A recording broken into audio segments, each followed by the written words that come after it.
Shalom, friends, and welcome to not really an episode of The Watchdog, but nevertheless some interesting synagogue news style content here. I am your host, as always, CJ Cox. I want to welcome anybody who is currently here. If you are here, whether live or after the fact, please remember to like and share this video and consider subscribing to the channel if you have not done so. Of course, hit that bell to get notified every time that we go live. And remember, you can leave any questions, comments, criticisms, concerns, critiques, anything of that nature in the comment section down below. I'm sure both me and my guest will appreciate that very much. Got a couple things I want to go through with you guys in terms of like channel housekeeping and stuff like that. So let's just go ahead and get that out of the way real quick. First and foremost, I do have two other channels. If you guys would like to follow me on either of my other two channels, I don't actually have a description right now, but they are the Synagogue, where I talk theology and apologetics. And I know quite a bit of you are actually fans of that channel already, but for those of you who aren't, you can consider checking that out. We talk apologetics and theology from a Reformed fundamentalist perspective. I like to phrase myself as thus. I also have a music. That's not what I want. I also have a music channel called Polymathus. If you want, you can look me up as Dice Sensei, and it is rap. So if you guys like rap music, you can consider checking out some of that stuff as well. Like to keep it funky fresh up in here. Just kidding. But no, that is pretty good, if I do say so myself. And I do, because I'm not going to lie. I'm not terribly humble as it pertains to my ability to write. But anyways, we aren't going to go through some of the usual channel housekeeping stuff that's Watchdog specific, like our little This Day in History fun fact and stuff like that. But I will say you can follow me on various different social media platforms, Gab, Parler, Facebook, Minds, blah, blah, blah, yada, yada, at the tag the Synagogue, if you're there. And I will also say that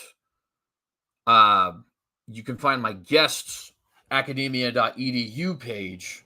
It will be linked below, but it's not currently there now. Just look up Colton Carlson on academia.edu and you will be able to find him there. Last but not least, of course, as always, even though we're not sponsored, I would like to recommend that you guys go to the Rumble account. And the reason I would like to recommend you go to the Rumble account is a couple things, right? So first and foremost, subscribing on Rumble incentivizes YouTube to be less restrictive. And you might be thinking to yourself, well, I'm just one guy. How am I going to change anything? Well, one guy eventually turns into 10, turns into 100, turns into 1,000, turns into 100,000, right? So the more people are using YouTube's competitors when YouTube decides they're going to be very censorious, the more YouTube is incentivized not to do that because they would like to have a monopoly on the market, right? Every good businessman does. So that actually, in the long run, will make YouTube a better place for content like what we're going to be talking about today, content that is considered not politically correct, so on and so forth, right? Christian content, conservative political content, really political content in general, because there have been quite a bit of liberal strikes as well. Philosophical content sometimes has been getting struck.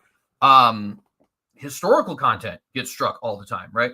And we've actually already seen YouTube shift a little bit. The YouTube of 3 years ago was a lot more censorious than the YouTube of today. They're still pretty bad, but not nearly as bad. And even you can even take that even farther back, right? The YouTube of 2020 was unbearable. The YouTube of the adpocalypse was unbearable, right? So you can already see it trending that direction. The other thing, though, that subscribing on the Rumble does is it doesn't just incentivize YouTube to change their ways. It also rewards YouTube's competitors for allowing free dialogue on their platforms, right? Which is, of course, an incredibly important thing. These are private companies, after all. They have a right to do what they want when they want with their platform, right? And you, as the consumer, are the person who's going to reward them or punish them, not the government. We don't want that, right?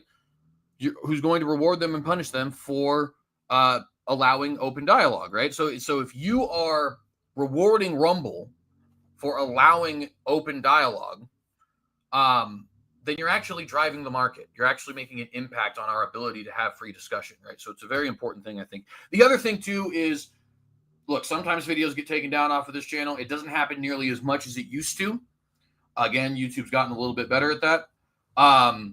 But political content is one of the things that's on their chopping block list. And some of those videos you can't find on YouTube, you can only find on Rumble. And God forbid if something were to happen to the entire channel, then you'd have to go to Rumble for everything, right? So please do consider subscribing to the Rumble account. I will stop ranting on all that stuff because we have a pretty important matter to get to today. So I'm going to introduce my guest. This is his first time on this channel, though he's actually been on my other channel quite a bit. Colton, go ahead and introduce yourself. Let everybody know some of your work and why you're here. And thank you very much for being here. Yeah, thanks for having me. Absolutely. Again. I love CJ. I love his content. And so we're pretty good friends, if I don't say so myself. And so I appreciate you for having me on again. I usually work with regards to the philosophy of free will and the philosophy of moral responsibility and agency, incompatibilism, intersection of philosophy and religion, such as God's providence, divine determinism, the problem of free will and grace. So that's usually where my niche academic research comes from. Again, as CJ said before, you can just Google my name, academia.edu, and you should be able to find me pretty quickly on some of those papers. So on some of those reviews, mainly over Tim Stratton's book, 2020 book, Neo-Molinism. But I do, as a philosophy teacher, I do like to kind of dabble here and there. I won't get really into the personal issues of it, although I'm sure CJ knows. But just recently, I had to kind of take a dive into the ethics of IVF and the ethics of just abortion in general. I've always been pro-life in a huge regard. But I just decided to actually, what's the philosophy behind it? And so that's what we're going to discuss today. Even though CJ and I, I'm sure, have very different perspectives on the issue, I think we can also find a lot of agreement. And so that's what brings me here. And thank you for that, my friend. And as you guys can probably deduce from that, or from the title, I'm sure you guys know how to read, the topic today is... my dogs came in here. That's all right. The topic today is abortion. We are going to be discussing whether or not it is murder, whether or not it is immoral, whether or not it should be illegal, and of course, centering around a lot of the philosophical elements of that. Of course, being a legal and moral claim, it'll not just be your sort of standard philosophy of ethics, but also I think legal and constitutional philosophy will have to come into play in some instance. We'll see how far that ends up going, because obviously I'm kind of spitballing in that regard. But nevertheless, that's kind of what we're going to be talking about here today. For those who don't know, which I can't imagine is very many of the people watching this channel, but then again, I probably have some new people watching this channel, considering the fact that I have Colton on. I would consider myself something of a pro-life radical. Which is to say that I am for a complete and total abolition, and even would go as far as to say legal penalties. But obviously, we'll get to that when we get there. So I think this will be one of the things that I think will be interesting about this is, and correct me if I'm wrong about this, Colton, but obviously we're both Christians. I would venture to say we're probably both on the right wing of the American political spectrum. Is that right? I lean a little bit more right. I'm a registered Republican, but I usually tend to vote more in the middle, libertarian. So with regards to states' rights, I'm going to hold all day, almost every day, states' rights, which is why, and we'll discuss it, or we can discuss it now, which is why I was very happy with the overturn of Roe v. Wade. It should be on the states' rights.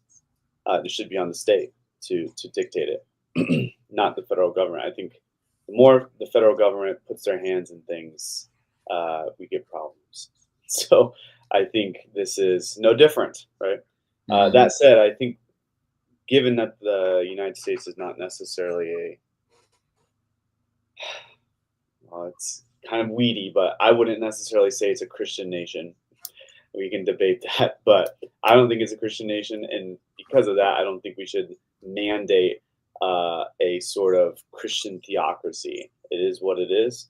We're living in the world that we live in, and yes, while we should try to mandate as much as possible legalist or Christian laws through our legal system, it doesn't necessitate the fact that it will ever happen.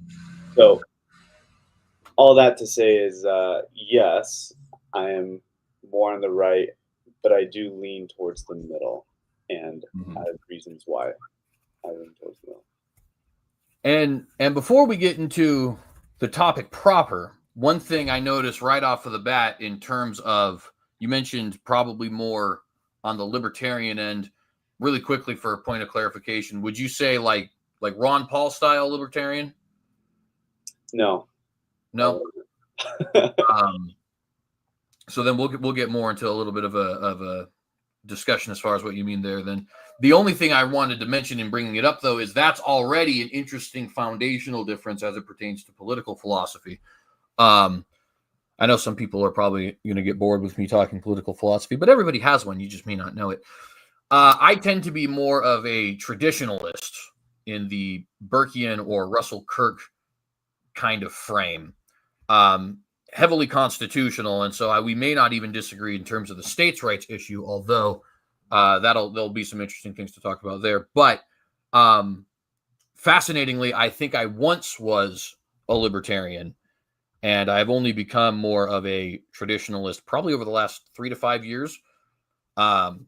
But that'll be, I think, an interesting. For those who don't know, that a traditionalist conservative basically believes in transcendent moral order and organically arising hierarchy, and that all societies in their own little bubbles operate as kind of outgrowths of this transcendent moral order in their own little independent, organically formed hierarchies.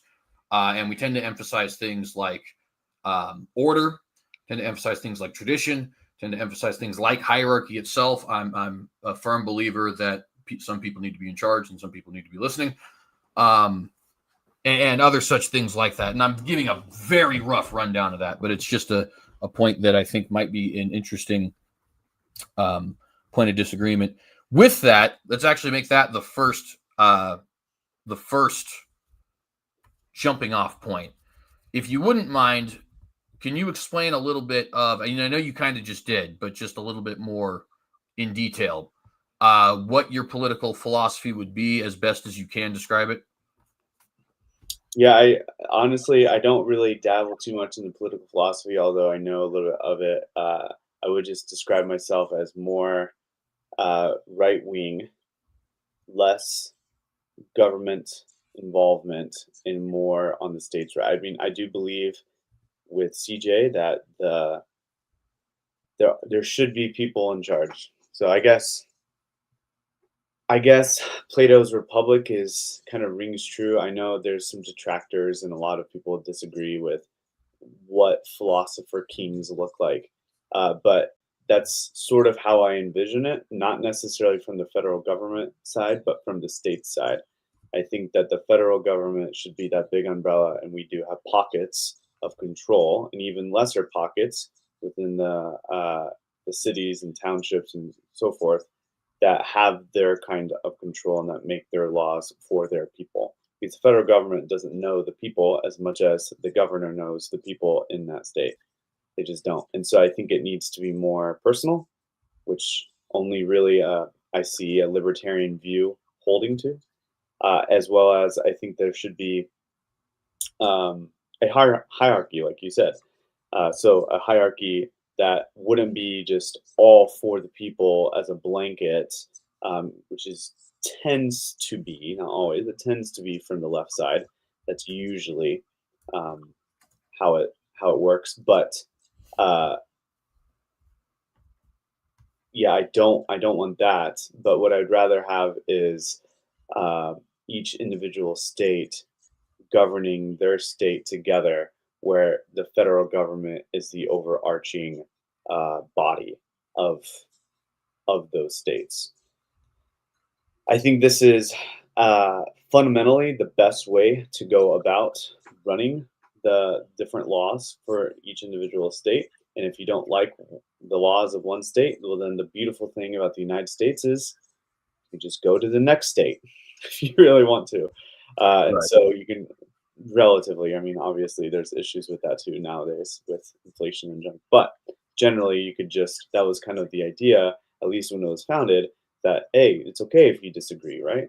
We can all have these disagreeing opinions. That doesn't necessarily mean that we're not necessarily united, and doesn't mean that we're not underneath one body, but we are, even though we disagree. And so maybe California is more like this, but then Arizona or New York is different, and that's totally fine as long as the federal government allows those individual states to make their rights for their people in that state. I think I explained it. Okay. Yeah, yeah, I think that's fairly good. And actually, we'll see a little bit of even over. I don't think this will come up enough that I wanted to get it out, but I don't think it'll come up in such an explicit way in the rest of this. But obviously, I'm a little bit of a presuppositionalist. Political foundations are just as important as metaphysical foundations and religious foundations. So I think it is important to voice those.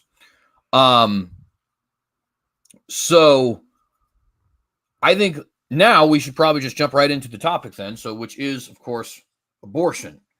Let me quickly lay out my view, and then I'll kind of let you lay out yours, and then we'll just kind of pick at each other from there. Yeah. So I, like I said, would identify myself as a pro-life radical. I don't tend to use the word abolitionist, but that it's a fair one, and the only reason I don't tend to use it is because I think there's a lot of infighting within that group that I don't necessarily want to be a part of. Huge fan of Russell Hunter, though, so I have no problem with their movement. I just wish that they weren't constantly bickering at each other. At any rate, so my view as it pertains to abortion is that it should be not simply illegal but criminalized. So I view this for all cases. I don't believe in exceptions. The one thing I will say is an asterisk is threat to the mother's life, but I also have talked to numerous OBGYNs who say that is not, they don't actually, if they have a choice between saving one life or saving no lives, they don't even tend to consider that in the same category of abortion as much as it is an emergency medical procedure. So given that caveat, I would say I do not make room for any exceptions. I know obviously that people will hear that and they'll say, what about rape and incest? I did say what I said. I don't make room for any exceptions. I do believe that it should be criminalized, the abortionist more so than the woman, because the murderer gets more of a charge than the person who hired him. But nevertheless, I do believe both should be charged. And in terms of how we should stop it, I tend to believe 50 individual bans would be best, but I am perfectly willing to amend the Constitution, which is the only constitutional way I think you could have a federal ban is by actually having an amendment. Obviously, that's kind of a pipe dream and is probably never going to happen. You would need 3/4 of the states to agree, and that's just not reasonable, at least at this current point in time. The other thing is I tend to have a view because obviously how do we justify this sort of thing? And we'll get more into these details as we go on. But my view of personhood tends to be, number one, I don't think it's terribly relevant because I think it's a very vague and abstract concept that you can't make laws based off of vague and abstract concepts. You have to do big laws based on things that are more concrete. Number two, I tend to think that the phraseology human rights, not to be semantic, right? And it's not person's rights. And number three, in terms of philosophy of personhood, I don't know exactly how we can define sapience, but I will say, in my view, all humans are persons, which therefore would include all the way up until a zygote stage, right? Whether or not people beyond human can be persons is a matter we can discuss. I would obviously say yes, because I believe in a transcendent moral being in God. But nevertheless, I would take the position that all persons, all people are persons, and build my case off of that. I'll cease from pontificating any further and let you kind of give some of your view. And then, like I said, we can kind of pick at each other from there. Yeah, so I think CJ and I think we're going to agree on a lot of different ways. I think in certain cases, in most cases, I think yes, if you perform an abortion, you more than likely should be charged. I would say more than likely, instead of CJ probably saying you should, and he wants them to be charged, I'm going to say you more than likely should be charged.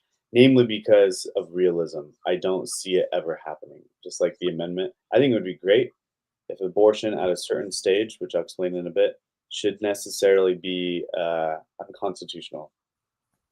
Because I mean, to answer the question, is abortion murder?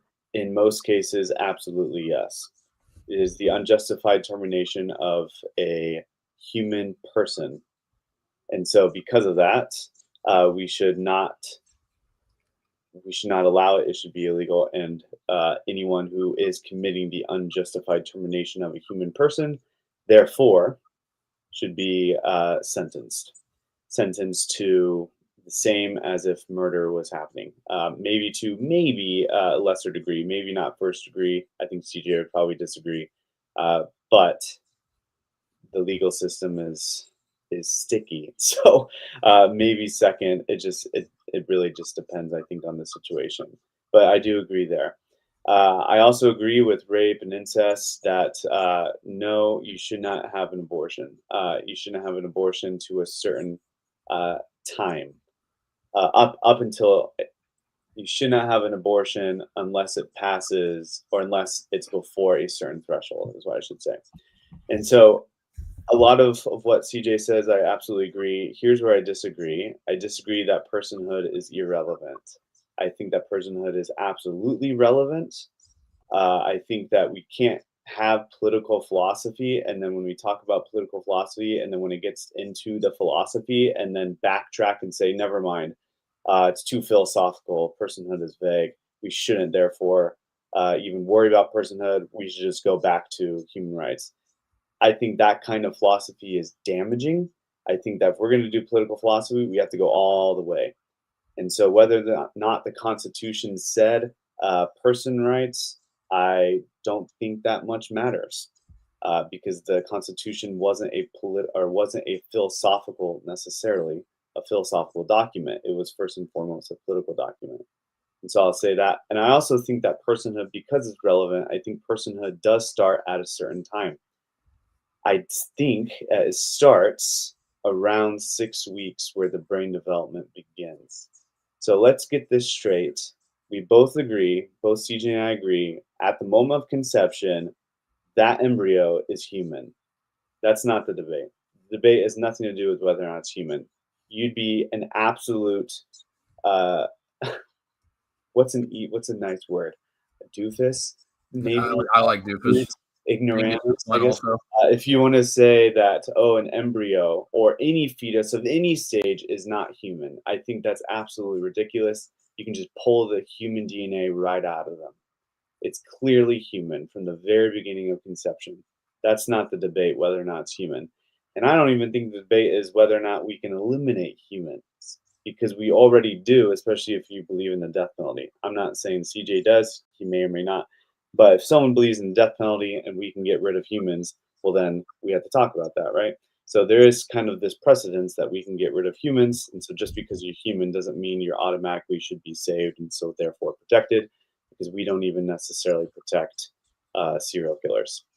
Honestly, we do in the sense of like maybe feeding them, but then we kill them off, going through the rightful legal process. So that's why I think that the debate really has to be on personhood. What makes a person, and then what degree does a human person have that has the right, therefore, to remain living? And when does that start, and how should it be taken away, if ever? So I think that the human becomes a person at the normal stages of development around 6 to 8 weeks, which is around their brain development. I have reasons for that are symmetrical to their death. And I think that philosophically we can say that because they die, brain death therefore ceases their personhood. I think brain activity therefore starts their personhood. I don't want to say heartbeat, which is what a lot of other people do. A lot of other people say heartbeat, but you can resuscitate someone whose heart has stopped beating. Because of that, I don't think it's symmetrical in that regard. But I think brain death is widely symmetrical. So that's why I would start it at brain death. Anything after brain death or anything after brain activity would be a criminal charge of abortion. So anything after 6 to 8 weeks, where we can actually analyze brain activity, whatever that looks like. To me, that if you get rid of that fetus, then you are looking at criminal charges, or should be looking at criminal charges. Anything before that, so in the embryo stage, conception stage, it should be allowed, because even though it's a human, it's not a person. That's my basic view. And I think the first thing I would want to pick at to get this conversation then rolling would be, because personhood will be relevant to whether or not I think it's relevant to the law. It's certainly going to be relevant to our conversation. So, yeah, maybe the best way to drive this would be, you kind of explained you think that personhood would begin with brain activity. I do want to ask, just for clarification, I noticed that you did not say consciousness, which I think most scientists would probably put consciousness around somewhere between 24 and 35 weeks. Brain activity is a little bit more, I won't say vague, because it's a concrete thing. We know what's going on. But it is much more rudimentary at the very least, and you're willing to go at least that far back. So the only question would be why, I guess. Why, in your opinion, would you start with brain activity rather than full consciousness, like at 24 weeks or even all the way up to 35? I think, again, the more I think about it, the more I just think that brain activity, you can't have consciousness without brain activity. And so if you're declared dead because of brain death, then I think symmetrically you should be considered a person, not just alive, but a person at brain activity. So there's a couple issues going on. Life and death is not really what I'm talking about. That's not the symmetry I'm trying to hold to. I'm trying to hold to the idea of leaving our moral community and starting our moral community. So the way we leave the moral community and leave ourselves as a person, as a human person, is symmetrical to the way that we become a human person. And if we leave this life, our personhood, our human personhood, by brain death, then we should start our human personhood by brain activity. And so that's the main reason why I started at 6 weeks or 6 to 8 weeks, when we can detail the brain activity and not necessarily consciousness. And also, consciousness is a lot harder empirically to realize, to see. You can see the brain neuron kind of, but we don't know what it's like to be another person, what their consciousness is like, right? Because of that, it's harder to measure. And so for me, empirically, if I'm going to make this argument, I'd rather start it at the earliest stage, something that consciousness is necessary to have, which is brain activity. All right. Well, I appreciate the clarification there. So then, like I kind of said earlier, my view is, as it pertains to personhood, I tend to think of it as all humans are persons. Now, again, whether or not I don't think you can necessarily put that argument backwards. All persons are humans. Obviously, being that we are both believers in the supernatural, I think you'd be hard pressed to disagree. It'd be weird to disagree with the statement angels aren't persons, even though we could certainly agree with the statement angels aren't human, right? So, that would be kind of one of the first points. Is I think we have no real way to pin down a way in which we could identify a human as not being a person. And I'll give an example, actually, that is germane to exactly your point, right? Sure. If we were to talk about brain death or brainwaves ceasing. Now, there have been cases, incredibly rare, but there have been cases rather miraculously of brain death seeming to be either a false alarm or perhaps even miraculous recovery, whichever it happens to be. The fact of the matter being that we could have the question asked in the stage between declared brain death, and let's just assume for sake of argument that it was legitimate, that the patient actually had brain activity cease. In the time between that moment and the miraculous recovery of brain waves, was that human still a person? Now, of course, we would, for the sake of this analogy, we would have to agree they were still alive at that point, because I think if the whole body dies, well, now we're just talking about a resurrection. But Yeah. nevertheless, so assuming that, right, we know that they would be an alive human being at that point in time. The question would just be, are they a person in that window where it seems as if there is not any brain activity? Is a brain dead human still a person? And I think Yeah. I think most people would probably argue yes at that stage when we're talking about end of life care. Before I continue with that, let me just ask, would you agree with that, that is still a person? Yeah, that's an interesting question. I actually really like this. And I like this discussion where it's headed. I'm skeptical. I think it almost goes to this idea of once you dictate brain death and someone has brain death, it is now kind of going from objective morality, objective care, what we should do and how we should treat that person, to kind of subjective care ethics kind of based. So, for instance, just imagine, Johnny has brain death and his parents are there with him.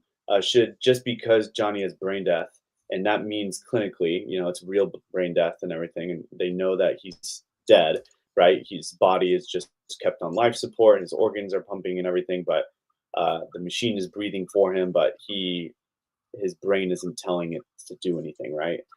Let's just say that's the case. Should we just, therefore, because Johnny's not a person underneath my view, should we just start, like pulling the plug, unbeknown, like even though the parents are right there and everything, and then like, well, he's dead, right? So let's go. Like, I think this idea is kind of interesting because we, even if we take brain death out of it and we just say the guy is actually shot straight up in the head, there's no resurrecting this person unless Christ himself resurrects them. Should we just therefore say, hey, can we take the body and leave and start doing stuff with it, hack it up, give the organs out and everything like that, for donation? And the answer is no, but not because necessarily it's objectively wrong, but because now it's subjectively uh, unethical based on the closest proximal relationship that person had, which is the parents. So now it should go based on the parents, and the constraint should be based on the parents and what they want to do with that non-person. So I would lean towards yes, they're not a person. And just because we take care of them doesn't necessarily mean that it's wrong for me to say that we shouldn't take care of them anymore. In other words, we should just get rid of the body, start divvying up the organs and everything like that, like they're dead. I also want to suggest that, yes, I think brain death, there are cases in which brain death, they think it's brain death, but then automatically, just recovered, right? There's an interesting story I've actually heard where the guy, he said he was brain dead. The doctor said he was brain dead, but then the guy was saying after he got resurrected how he could hear things and stuff like that. And I'm like, well, then that's not brain dead. So it's like you can pull these cases out and everything. I think they're interesting cases, but I think you have to take them with a grain of salt. I think the science empirically is on the side of if someone does not have a working brain, which is the function center of the entire body, it literally says the body to breathe subconsciously. It tells it to pump blood. It does every single thing. And so if that center is gone, you are no longer that person in my view. And if you got resurrected because of some miracle, well, then fantastic. Then it gets into the issues of resurrection, right? So does Jesus Christ, when he died for 3 days, did he become no less of a person? And when he got put back into his body, let's say, with his new body, is he now a new person? And I would say, hell yeah, he is a new person. That's the whole point. So, so if not maybe a radical view, so if someone like gets brought back in and said they were brain death and then they were completely dead 3 days later, whatever, they got a whole resurrected body, or maybe even 2 minutes after declared brain dead, he got this new body. I would say they are a new person, even if they have the same personality traits and so forth, just like in our heavenly bodies, even though we'll have a new body, in some sense, we'll be a new person, even if we have the same memories and the same kind of desires and passions and so forth that were good. So I think that might answer your question. But Yeah, it does, and it's fascinating to me because I think it does reveal a point of what could I think be stark disagreement, right? So for example, you mentioned the idea of if after resurrection, would you be a new person, right? yeah, And I would take a kind of a personal continuity sort of position there, which is to say that I think the point of resurrection in the Christian worldview is actually that person individually is resurrected, not necessarily. And so let me give kind of a comparison so people know why this is even something that's thought about in the first place. In like Jehovah's Witness theology, by the way, in case anybody's curious, Colton is not a Jehovah's Witness. I'm not accusing him of that. But let me just so you guys know, I don't want anybody to misconstrue what I'm saying. But in Jehovah's Witness theology, you are utterly annihilated at point of death in terms of their personhood, right? And the difference between the saved and the unsaved on the Jehovah's Witness view is that the saved are sort of reconstituted in a way such that they are now a new person. And one of the things that often troubles Jehovah's Witnesses when you're out witnessing with them is to ask is like, okay, so you're telling me we're going to call this hypothetical Jehovah's Witness Stacy. You're telling me you, Stacy, are actually not going to be resurrected, but that a new Stacy will be created in your place.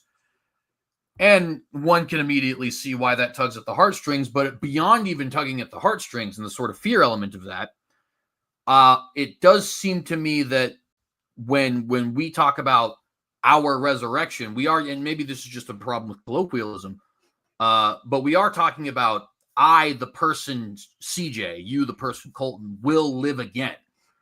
And you could even maybe take this to make this into a Godhead issue, right? In the sense that, well, if Jesus is a new person, would we be suggesting something, for example, like a third person of the Godhead actually ceased and was replaced with a new, shall we say, improved version of this of the third person in the Godhead? You know what I mean? That can then get you into some weird potential theological territory, right.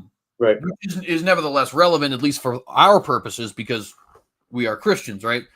Yeah. In fact, we'll be referencing a couple other points from the Bible later on as well. So if you guys weren't interested in this being a biblical and philosophical conversation, sorry, this may not be the one for you. But at any rate, so I think that, and even when we'll use Christian language, like I have become a new person in being saved. But that really, you want to talk about colloquialism, that's really a colloquialism, because actually I'm not a new person in any real philosophical sense. What I am is a person who has a changed disposition towards sin, regeneration. We would often use the Christian terminology of new heart, right? I have a changed disposition towards God. I've experienced a metanoia, or repentance, in that I have turned away from sin and turned towards God.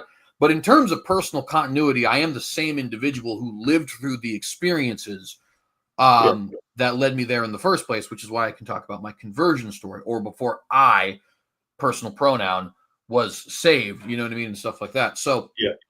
I think that's an interesting area of disagreement that I think maybe is pushing this forward a little bit more. Now, let me phrase this then in the form of a question, because I pointed at that Godhead thing. Mm-hmm. I think that it is possible to understand your view as being a major issue for the Godhead, considering the idea that Jesus would be a new person at that point. What would you say to that? I think it really depends on how you define person. And so it really does. I think he's a new I mean, also, there's a lot of equivocating going on here, and we're trying to, throw out the general brush and see where it sticks, and then we're getting a little bit more. And that's what makes good discussions, right? We're getting a little bit more specific. Is he Right. a new person in the sense of a brand new person of the Godhead? And the answer obviously is no. Otherwise, you're going to fall into four people and four persons, and so you're a heretic.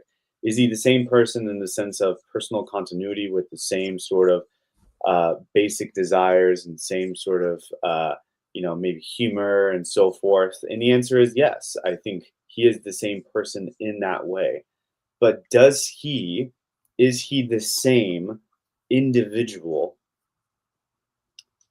after the resurrection? And I would have to say no. Now we could say maybe he is the same person, different body, like a renewed body. I could probably get on that, right? How does that relate to the ethics of IVF or for brain death and so forth, or abortion in general? It's interesting. We should talk about it a little bit more. I don't see why it's necessarily problematic to say in general that is a new person. I think it's commonsensical. If someone experiences for instance, a near-death experience and their light flashes before their eyes and they walk away, they often say, "I'm a new person." Afterwards, when you become a believer, you are a new person in a lot of different regards. A lot of things in you have changed. Your dispositions have changed. I don't think it's any stretch of the imagination to say that when we die and we have our new glorified bodies, our inward dispositions are now fully changed. Right. And so I don't see how it's a problem to say, therefore, I am, in another sense, a newer person. I became a new person when I first was a believer, but then I became a newer person, maybe a different sort of higher echelon of a person in my glorified body. But all is commonsensical, at least in my mind. It just depends on to claim that you are a new person in some sense. It just depends on, of course, what we mean by personhood.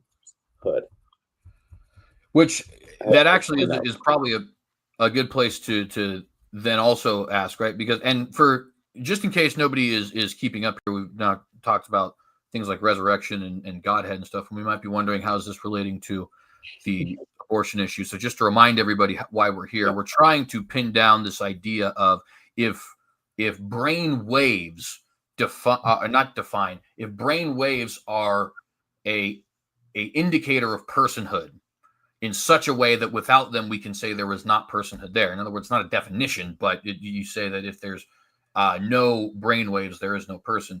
Then are we talking about fundamentally different persons in things like resurrection or in the case of Jesus and stuff like that? So that's how we've got here, right?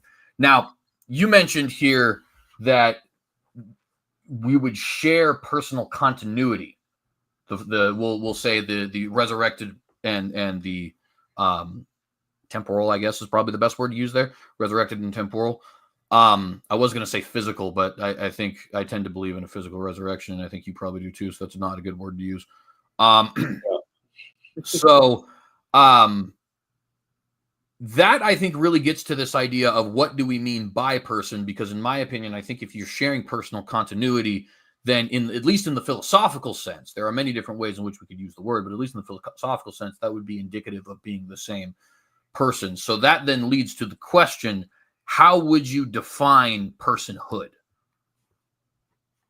I don't. It's very. I would just define personhood as being part of our moral community. So, being part of whichever closest moral community you are in. So would it be a stretch in that definite? And I am trying to stretch it, of course. So if this sounds ridiculous, I'm sorry, but it's part of the point, I guess. Would it be too much of a stretch to say that moral community could be like the community of the church invisible, right? Like the universal church? Yeah, like in the sense Sure. that me and Paul are both part of the same church, even though he died 2,000 years ago and I'm alive right now. Sure. Yeah.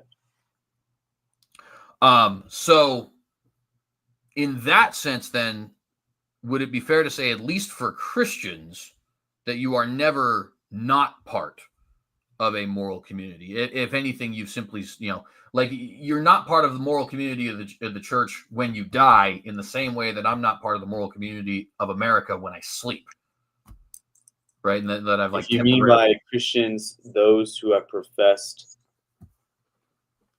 and confessed their sin and are professed Jesus Christ as the Lord Jesus, the Son of God, and believed in his death, burial, and resurrection, then yes. Okay, and the reason I ask those questions is because I think that what I'm trying to kind of illustrate, I think, is that there is a sense in which, even by that definition, I don't know that at least on the back end, the brainwave thing becomes entirely consistent, because even a fully dead corpse could still be considered a person by that definition, provided some certain prerequisites were met. And if that can be true of a dead person on the back end, then I'm not sure why we wouldn't be able to come up with some kind of a exception in the front end, right? Um, really quickly, if I could define for me personhood, and I will admit that personhood can become it's a weird concept in my opinion. As I said, I do believe all humans are persons by default, um, but I tend to think of personhood as awareness, for lack of a better term, sapience, Mm-hmm. um, particularly as it pertains to rational beings. And I want to be very strict when I use the word rational there as well, right? Because some might say rational as in the ability to rationalize. And it has been pointed out by people in this debate, the abortion debate, I mean, that babies might not actually have self consciousness or self awareness, is the better word to use, and an ability to properly rationalize until at least 3 months old post birth, right? And so that's not what I mean. When I'm saying rational beings, I am more talking about um, the ability to the capacity for rationality in the first place. Um, it is certainly true that you've probably heard the argument before: the oak tree is not an acorn, the acorn is not an oak tree. Granted, but the acorn is part of because it holds within it the capacity to be an oak tree, and if left to its own devices will always become an oak tree, all things being equal. I think we can say these are certainly specially the same thing. These are certainly um what's the word I'm looking for here, ontologically the same thing, right? And so, in the same sense, I would say that a zygote, in an ontological sense, is a rational being, because all the what it takes to be a rational being is already found within it and simply needs to grow. In the same way that an acorn ontologically is an oak tree. I hope I'm making sense with that, because it's hard for me to kind of word that correctly. One of the reasons, though, I think that it's important to just to have a idea of, what, actually, let me pause on that, because that was a lot to say, and I'm sure you want to comment on it. So let me pause on what I was about to say and let you comment on what I just said. Yeah, I just don't see how an acorn is an oak tree. I think it might have the DNA of an oak tree, which I'm not a scientist or a biologist, so I'm not even sure if that's the case. Probably. uh, but that doesn't necessarily mean it is, by definition, part of that same class. Again, not a biologist, so if I'm wrong, I'm wrong. But in the same thing, even if I am wrong in that sense, sure, a zygote is a human. Great. I've already conceded that. It is a human by definition.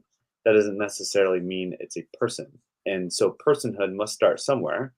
CJ wants to say that it starts at conception, which is fine, but then I expect to see an argument for it. I want to say that it starts somewhere else. I think the closest thing that we can get to is maybe a negative argument, which he says that if you're a Christian, a Bible believing, saved by grace through faith Christian, your personhood is there, and then it continues on even after, then the brain death argument, brain activity argument kind of seems irrelevant, because you're part of a moral community still. And I just want to say all personhood is different, in the sense that just because we fail to be in one moral community doesn't mean that we fail to be in all.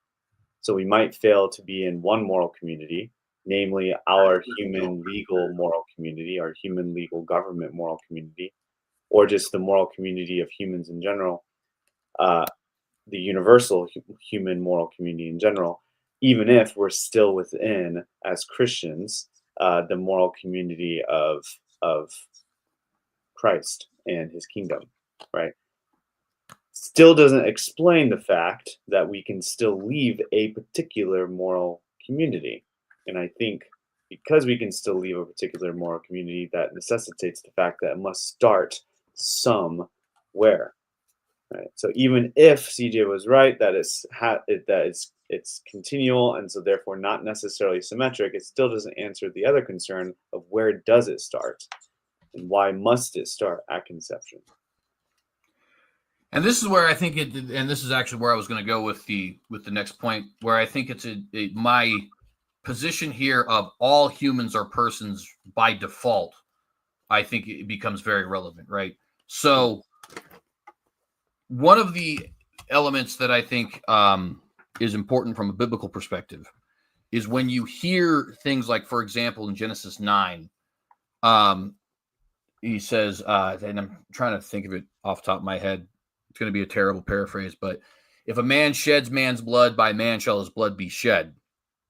And the Greek word there, excuse me, not the Greek, the Hebrew word there, I believe, is actually ish, which is male, but the concept is supposed to be Adam, which is mankind, right? So if a human being takes the life of another human being is to take theirs, sort of idea, right?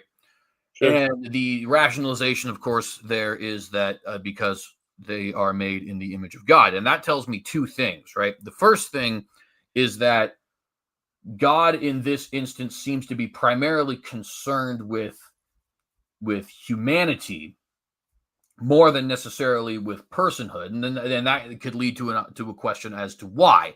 I would argue part of the reason as to why, and I think we'll get to this in my second point, is that for God, I don't think there is a difference in so much as I don't think God sees humans as non-persons at any point.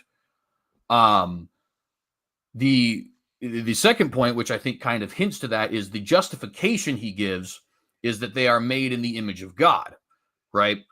And I think we would probably both agree that even a zygote of 1 to 2 weeks of age is still made in the image of God, right? Which I think seems to be, it seems like that, at least for human personhood, that is a quality that God stresses very strongly. I don't know what we can say about, the angels being made in the image of God. That I know they are called sons of God in the Psalms. So perhaps there's some kind of an argument to be made there. I don't want to speculate too much on that because that's just an area that, frankly, we're in the dark in, right? The Bible doesn't say one way or the other. But it does appear, at least for human personhood, that being made in the image of God is it's the primary argument against murder in God's worldview. I guess it's weird to say God has a worldview, but in his framework, we'll put it that way, right?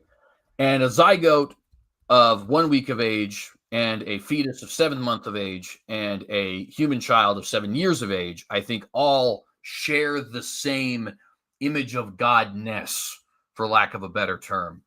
That would force us to conclude from a biblical perspective that there is some form, even if rudimentary, of biblically defined personhood there. Yeah, I think I disagree. Now, I think I'll say two things. Number one, let's say you're wrong. Not that you are wrong, but let's say you are wrong. When you have human DNA, does that necessitate the fact that you have the image of God? And I would say it doesn't the biblical evidence is scant.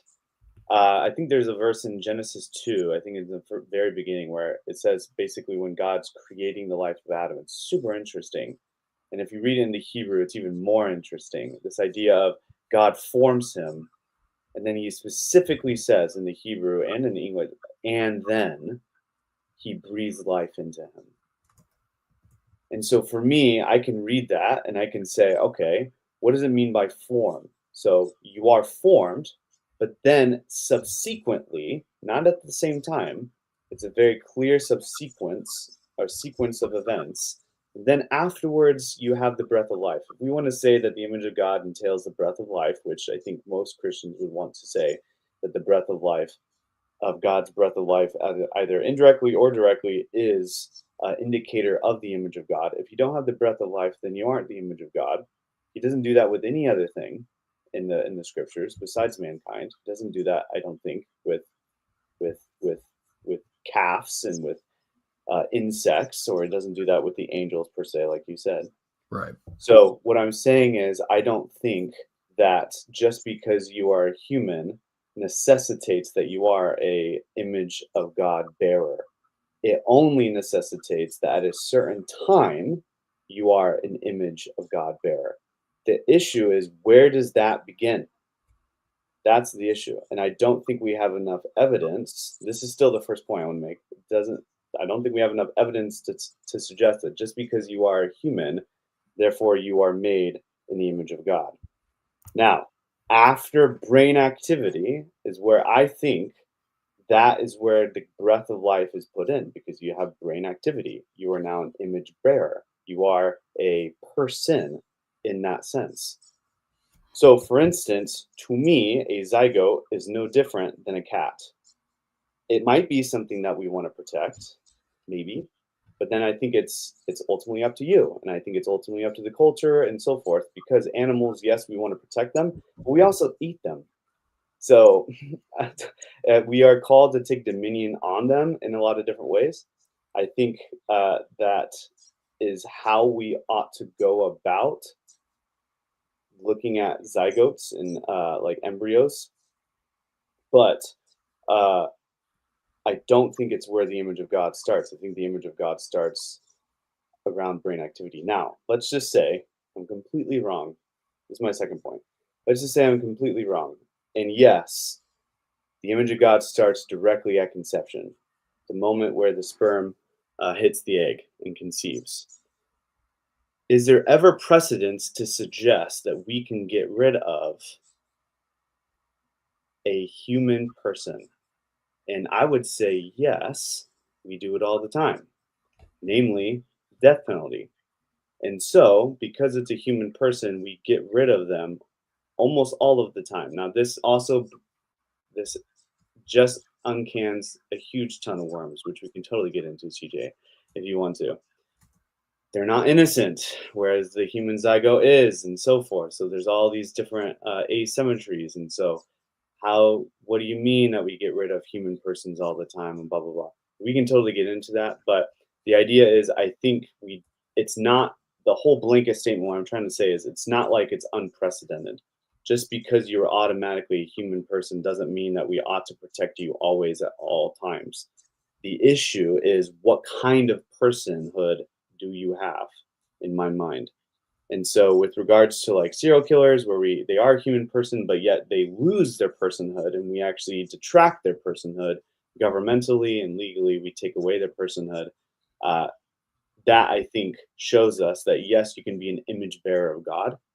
Dialectically, that's where I'm framing this argument. You can be an image bearer of God, and you can still get rid of human persons.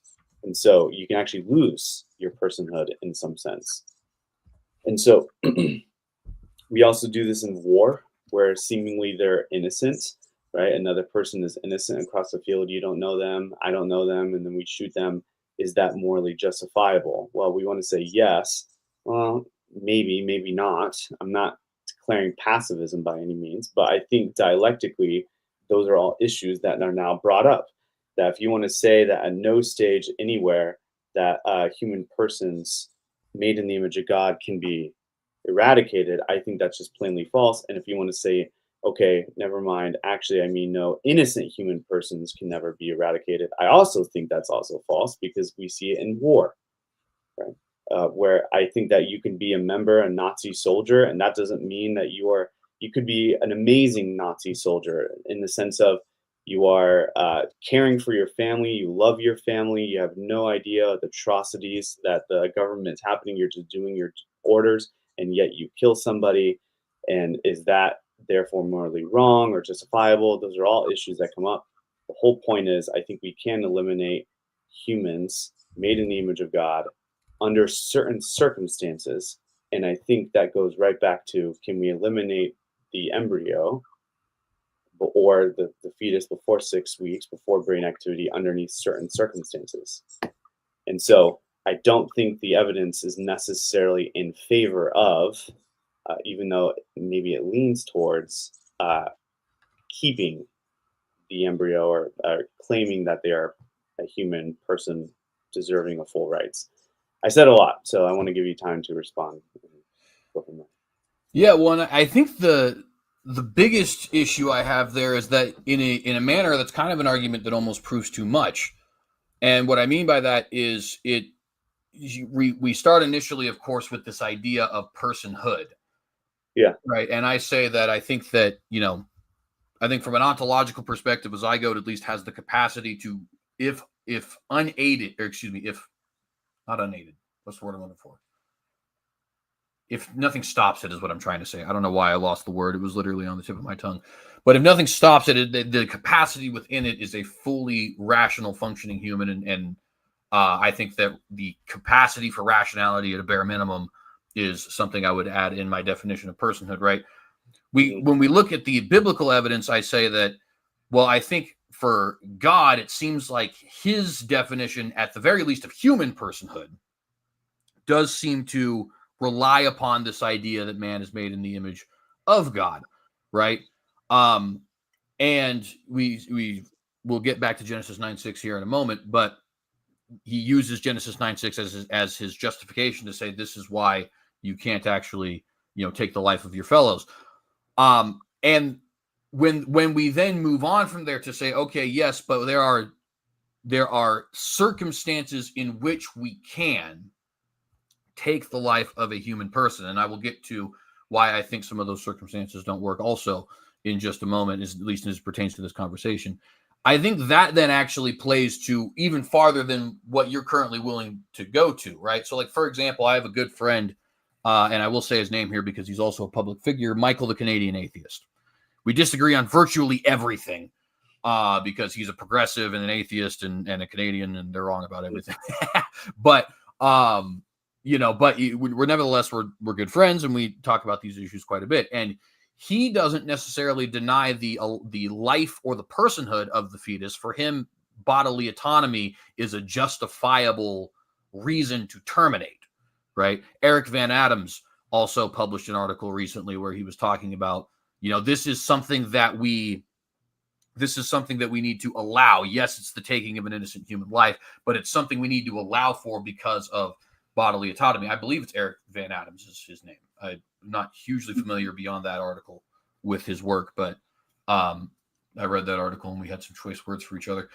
At any rate, so their point is kind of germane to what you're just saying there, right? Which is like, look, there are certain circumstances in which we as a society collectively agree it is moral to take a human life. In the case of Michael, he doesn't care about the image of God.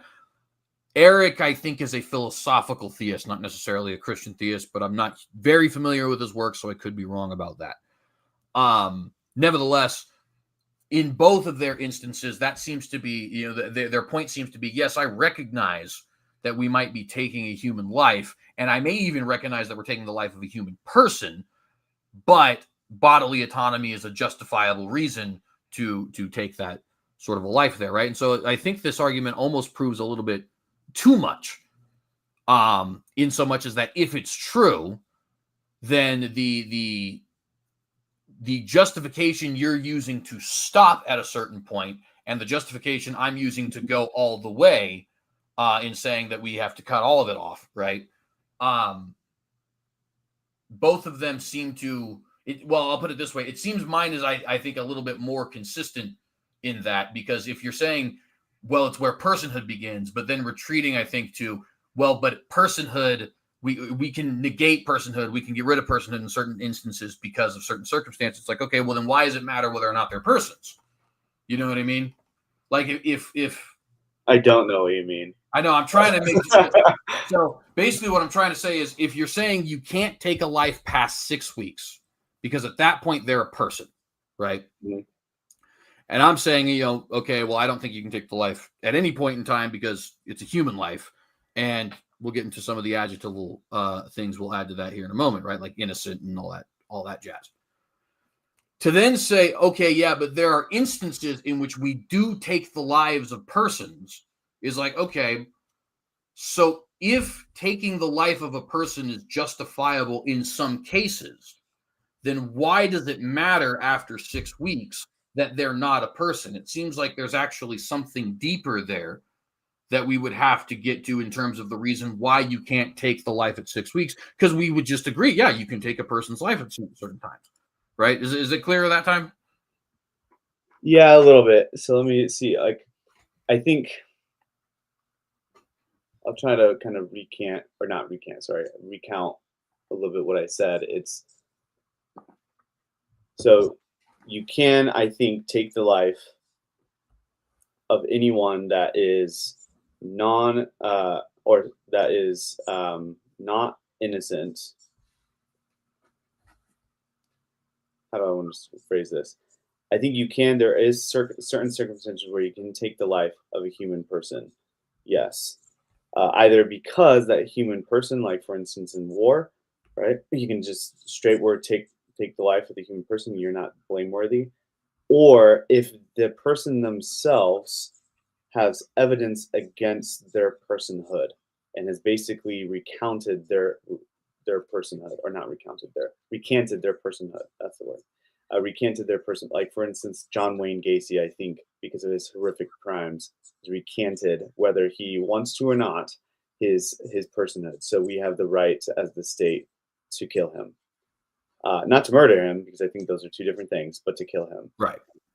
And so, is he though an image bearer? Yes, I still think so.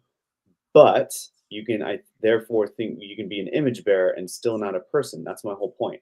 So I think John Wayne Gacy is a human. He's an image bearer, but he was no longer a person because he was no longer part of our moral community. We literally took him out of our moral community and put him in somewhere else. And because the evidence was so damning, and you can apply this to any real serial killer, for instance, or anyone willing to give up, a rapist, for instance, willing to give up their personhood, personhood is degreed, and so depending on the crime, they recant their personhood because of that. Again, whether they like to or not. And so, just my whole point is, just because you're human doesn't necessitate the fact that you are therefore a person, because you can recant it. Or just because you're a human doesn't necessitate the fact, or just because you are a image of God bearer doesn't necessitate the fact that you are a person. So that's what I'm trying to get at. See, but I think that it does. It does, I think, elicit this question though of then if, because the justification in Genesis 9:6 for not being able to take life is that they are an image bearer. Now, this would be a good time for us to mention Genesis 9:6 explicitly commands the taking of life also. It says that if you take life, a man should take yours, right? So it's clearly not a blanket statement against all taking of life. Yeah. Nevertheless, the justification for not taking life, and in this instance, I think we would probably have to add those adjectives of innocent human life. The justification is that they are image bearers of God, right? Or that man is made in the image of God is exactly how it words it. I have some friends here who would maybe parse that out differently than I would, but we'll disregard. I think the last issue I wanted to get to is, because that's the back end. What about the front end? Before 6 weeks, that conception and everything. Are they innocent? And the answer is, well, if they are a person, then I think innocence can be granted to them. Right. So, for instance, after 6 weeks, they now are a person, and so now I think they're innocent. I don't necessarily claim, per se, them, like for instance, animals that I eat, even though they might be innocent, it doesn't seem right to me, morally speaking, or I guess it's not like linguistic. I don't know what I'm trying to say, but like linguistically proper to say that they are innocent. They might be more, I guess, but I still can kill them and I can still eat them. I can go out to the woods and shoot a deer and enjoy the junk out of it and eat the deer, right? Because, it's a deer. Is that deer innocent? I think there's some equivocation going on. I think it depends on what you mean by innocent. In the same way, I think that an embryo, a fetus before 6 weeks, which I just want to remind everyone, that's incredibly, like the wife, the wife, well, it should be a wife, But the mother doesn't even know virtually that they're pregnant until like maybe what 8, 12 around there. Like I don't know, somewhere basically I think around 8 months, 8 weeks around the second. It can vary. It does Usually vary around depending 20 on days, the woman, but for sure. Right. It does vary, but I'm just saying 6 weeks is like if anyone passes a heartbeat, which the heartbeat starts around there, if I remember, uh, everyone riots because it's like, oh, it's impossible. So it's not like it's not like I'm saying 24 weeks where it's well within the second, third, or second trimester or something like right, and Mhm. 24 weeks at consciousness, and then you basically can gut the child. I'm saying it's like I'm saying right at 6, right? So it's still better than its others, right? Not to say that's therefore bad. It's just or therefore good. I'm just saying 6 weeks is really, really far up there. That said, I don't think that you can have a. I don't think that just because it's a human and just because it is possibly, though again, I think Genesis 2 gives some good, credible evidence to suggest there's a subsequence of breathing the life into that human, even given Genesis 9, by the way. Even if I grant all of that, I don't think it's a person. And I don't think we can therefore say, well, that embryo is innocent, because I don't think that's the right, proper language to say that to something that's not a person. Just like I wouldn't say necessarily to a deer before I shoot it, the deer is innocent. No one bats an eye unless you're an actual vegan or vegetarian or whatever when I shoot a deer and I kill it, and then I eat it. I'm not saying symmetrically that's a direct parallel to what we should do with the embryos. I'm not saying we should eat the embryos. I'm not a cannibal. I don't think we should eat other human DNA. All right. But I don't see any precedents, philosophical or biblical reason to suggest that that human is therefore a person and deserving of the same moral rights that all other members of the moral community have. I don't see any biblical precedents, and I don't see any philosophical evidence to suggest that. That's what I'm trying to say. Yeah, and I think there's kind of 2 points there I want to pursue. One of which is the innocence one, and one of which is the biblical one, which we're still on. I'll talk the innocence one just briefly because it is fascinating. I tend to have an exact opposite view, in so much as that I think that because deer are not persons, they can't be anything but innocent. If a male deer rapes a female deer, he can't possibly be guilty of a crime because he doesn't have the personhood necessary to know what a crime is. Um, and even in that sense, in a similar way, I could even say that young babies. My child right now is 5 months. Right? I think we would all agree that that is a person at that point. Yeah. But I still think he's at a rudimentary enough stage that, with the exception of things like obviously, I believe in things like federal headship and stuff like that. But those things being aside, I don't even think he's capable of being guilty of a crime at this current point in time. And again, putting those other points aside, because I agree with federal headship, I agree with the necessity of grace upon all human beings, et cetera, et cetera. I'm just trying to whittle it down really quick for using colloquial language. Yeah. So it's almost like innocence by default, right? Innocence for me is strictly defined as not guilty of a crime or offense. And so personhood, while a lack of personhood can guarantee innocence in all instances, that doesn't necessarily mean personhood is required in order to be guilty, or excuse me, in order to be innocent in all instances, right? In fact, judging by what I just said, it would be the exact opposite. If you're not a person, it's not even possible for you to be guilty of a crime. Now, the other thing, though, here that I think is relevant is, and I want to keep stressing this point, is when we see Genesis 9:6, and let me just quickly read the text so that people know, because we keep kind of referencing it. It's very quick. Whoever sheds the blood of man, by man shall his blood be shed, for God made man in his own image, right? And what is striking to me about this is, for our purposes, is 2 points.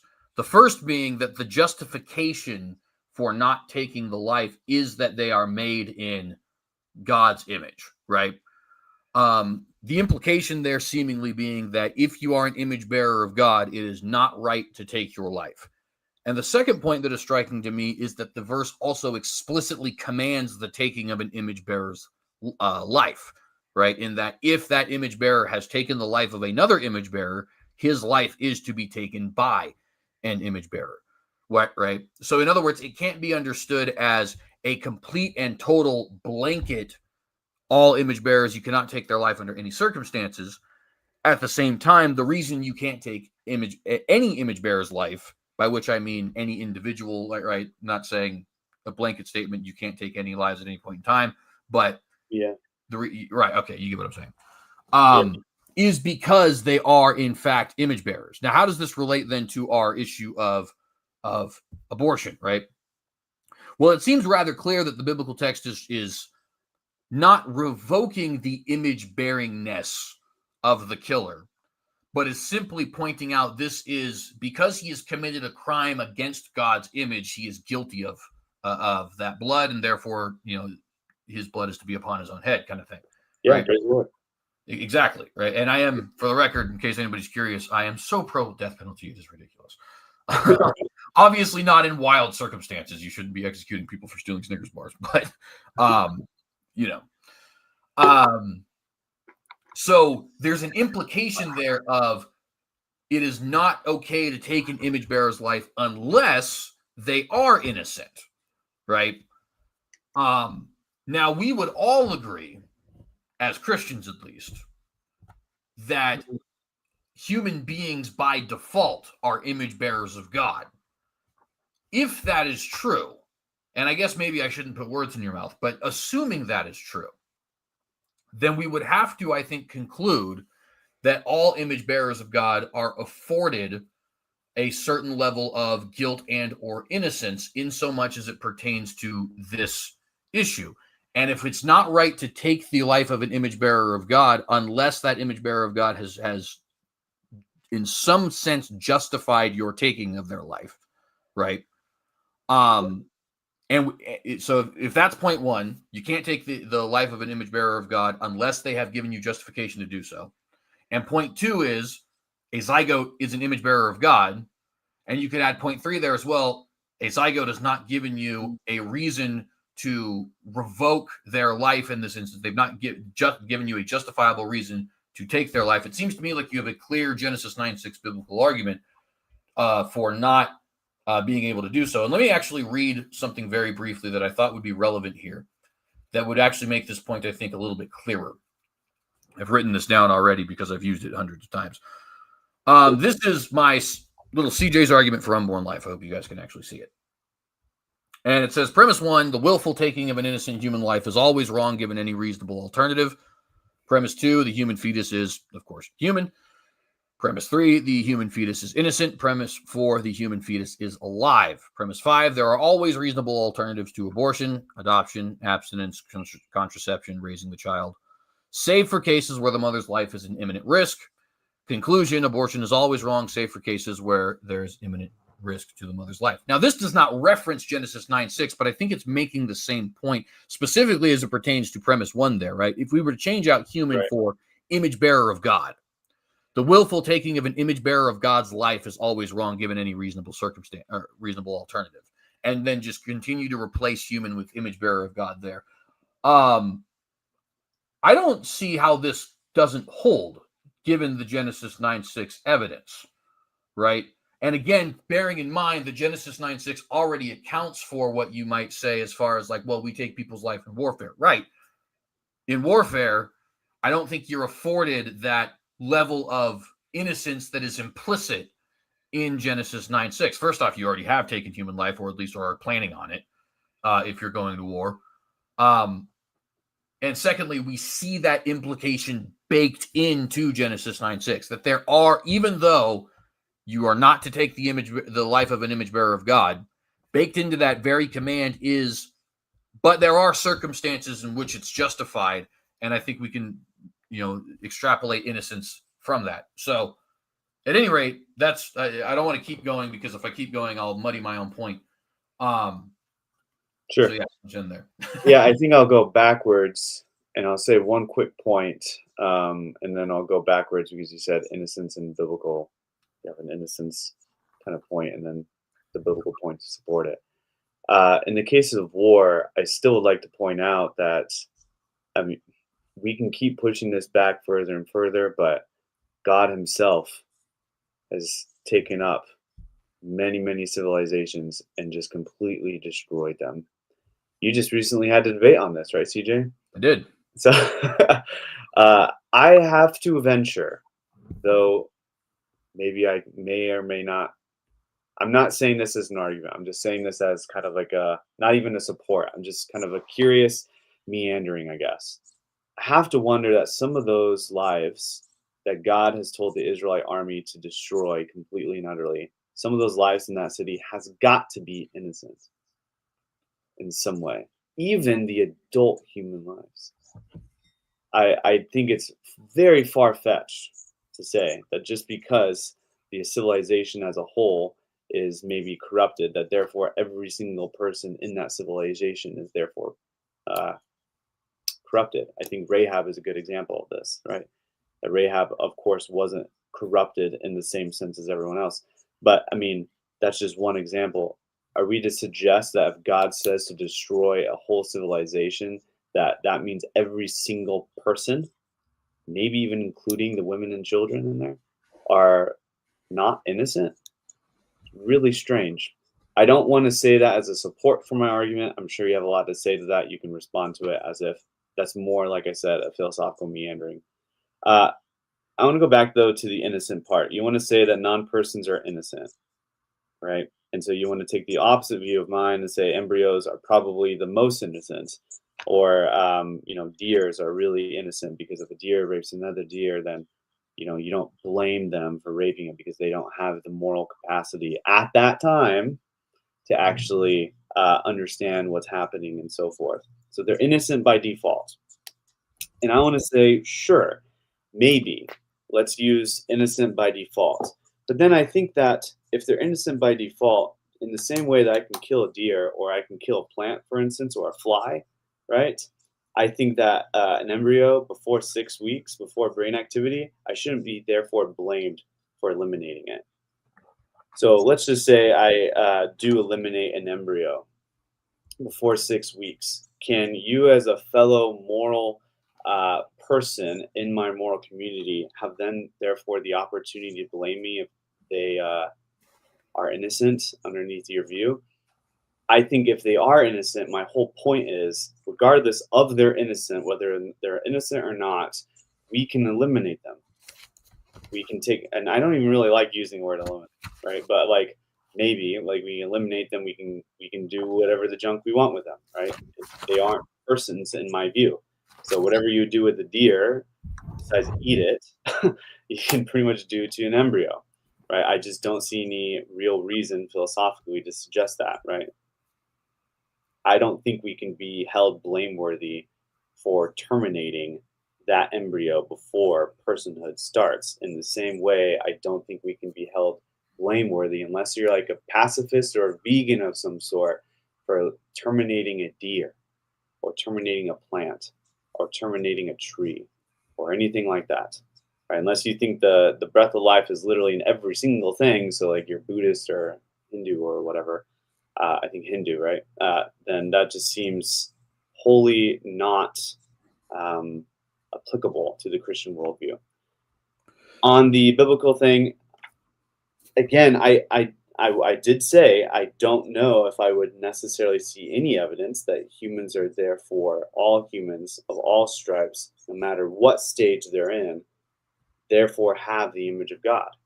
I just don't see that biblically anywhere. So even if I grant you the Genesis 9 argument, that's not to suggest that humans therefore are just made completely and utterly in the image of God, and therefore they are a person. I don't see that. So with regards to your argument, I don't know. I could probably attack 3, maybe, because innocent could be equivocal. Which maybe 1, again, because innocent is equivocal. But then also 5, I mean, I just don't see why any of these would necessarily work and why that goes entailing the conclusion. So I think I explained that well. I don't know. What's your pushback?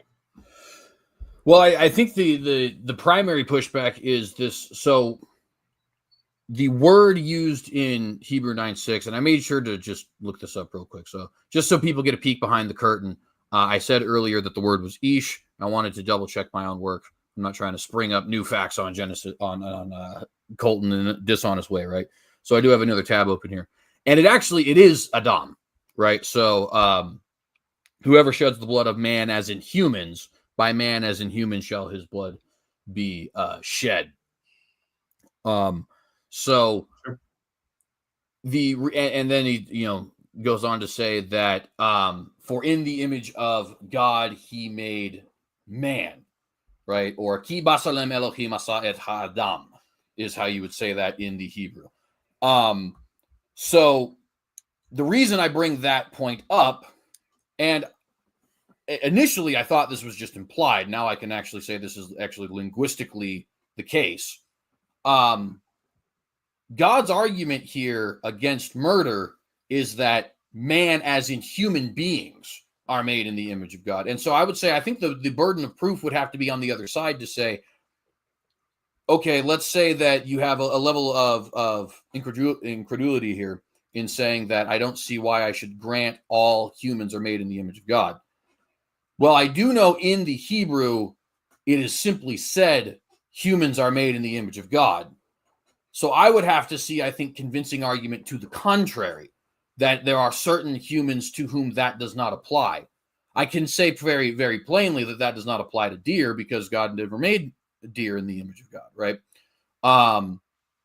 And even then, I would point out, I think that if you just kind of walked outside and shot a deer just for the heck of it, I think most people would probably think you were a sociopath. You know what I mean? It's the shooting of the deer is predicated on this idea that I am going to eat the deer, right?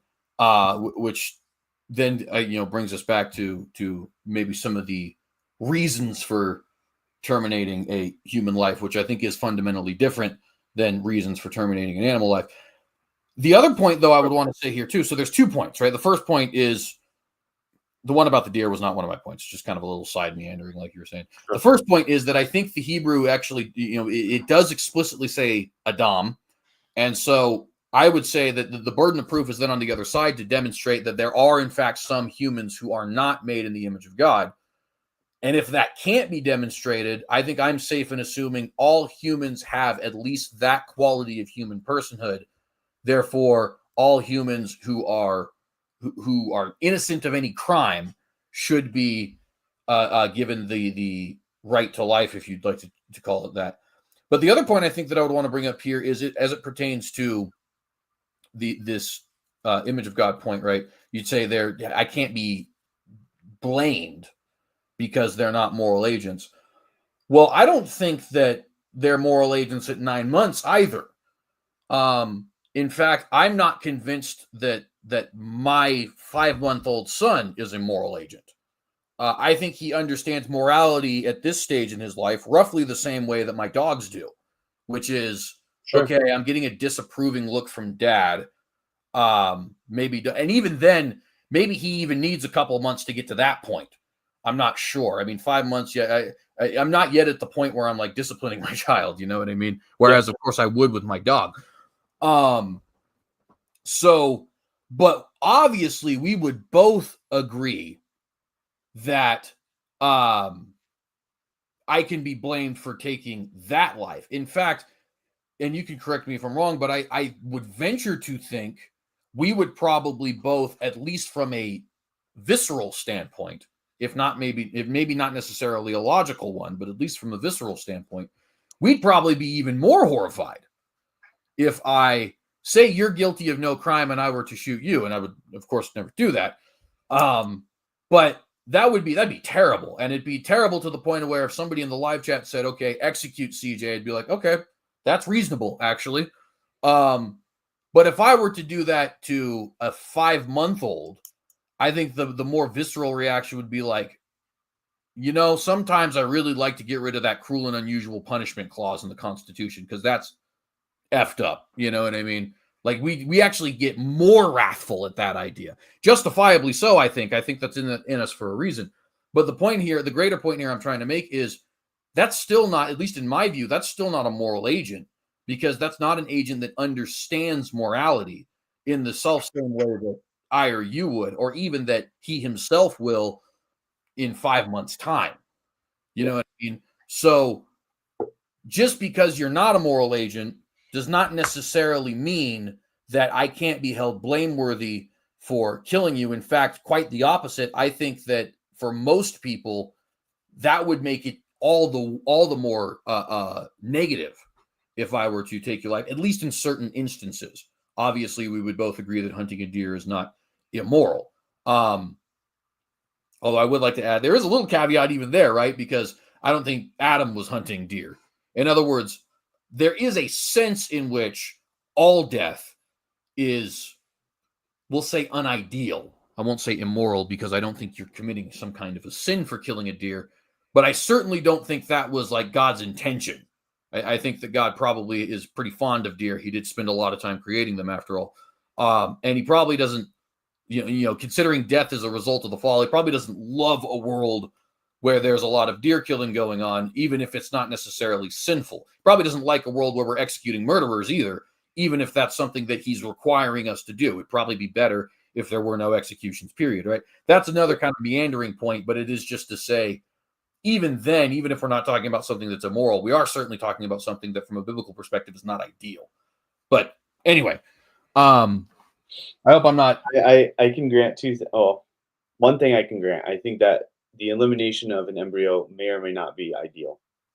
I think I can grant that. But I still don't think that if you eliminate an embryo, that therefore you can be blameworthy. And I don't know if I ever did say, and if I did, I will retract it or apologize for not speaking more clear. I don't know if I ever did say that we can eliminate someone or something that isn't a moral agent. I'm not exactly sure I said that. And so we can rewind the tape if you want. But I completely agree with you. I think that, yes, you're right. We shouldn't just eliminate, people or things that just in virtue of them not being a moral agent doesn't give us, therefore, the right to just eliminate. I'm not saying it's our right. I'm not even saying it's our right to eliminate a human embryo. I'm not even saying that. I'm just saying I don't think you can be blamed.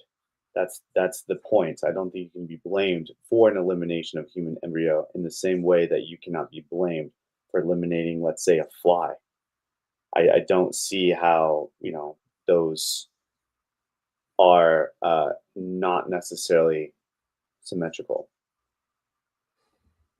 It is really quickly. I want to point out it is fascinating. You change that to fly for whatever reason, from a visceral It, perspective.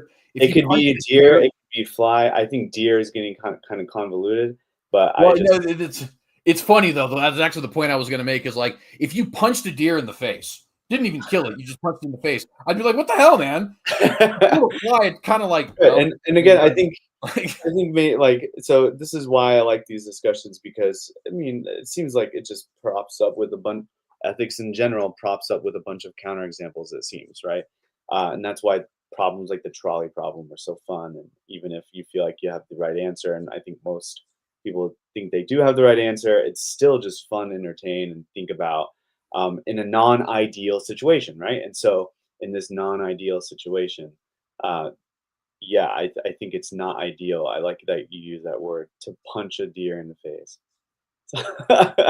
I also don't think it's ideal to probably kill a fly or kill black widow, right? Because you don't want it to get you or a recluse spider or whatever. It doesn't really matter. A plant, right?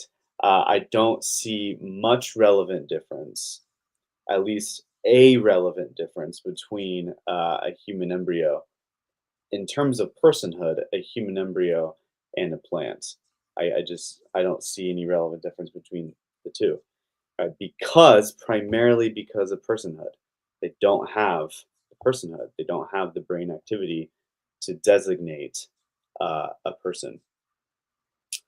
And so I don't think, going back to my other points, I don't see. You also say that it should be on the onus on the other party to say that they're not an actual human. What did you say? Humanity doesn't therefore entail what, the image of Bearing God. the image of God. Yeah, Yeah. the image of God, right? I think that because of this personhood, where personhood starts, that's a pretty good reason, right?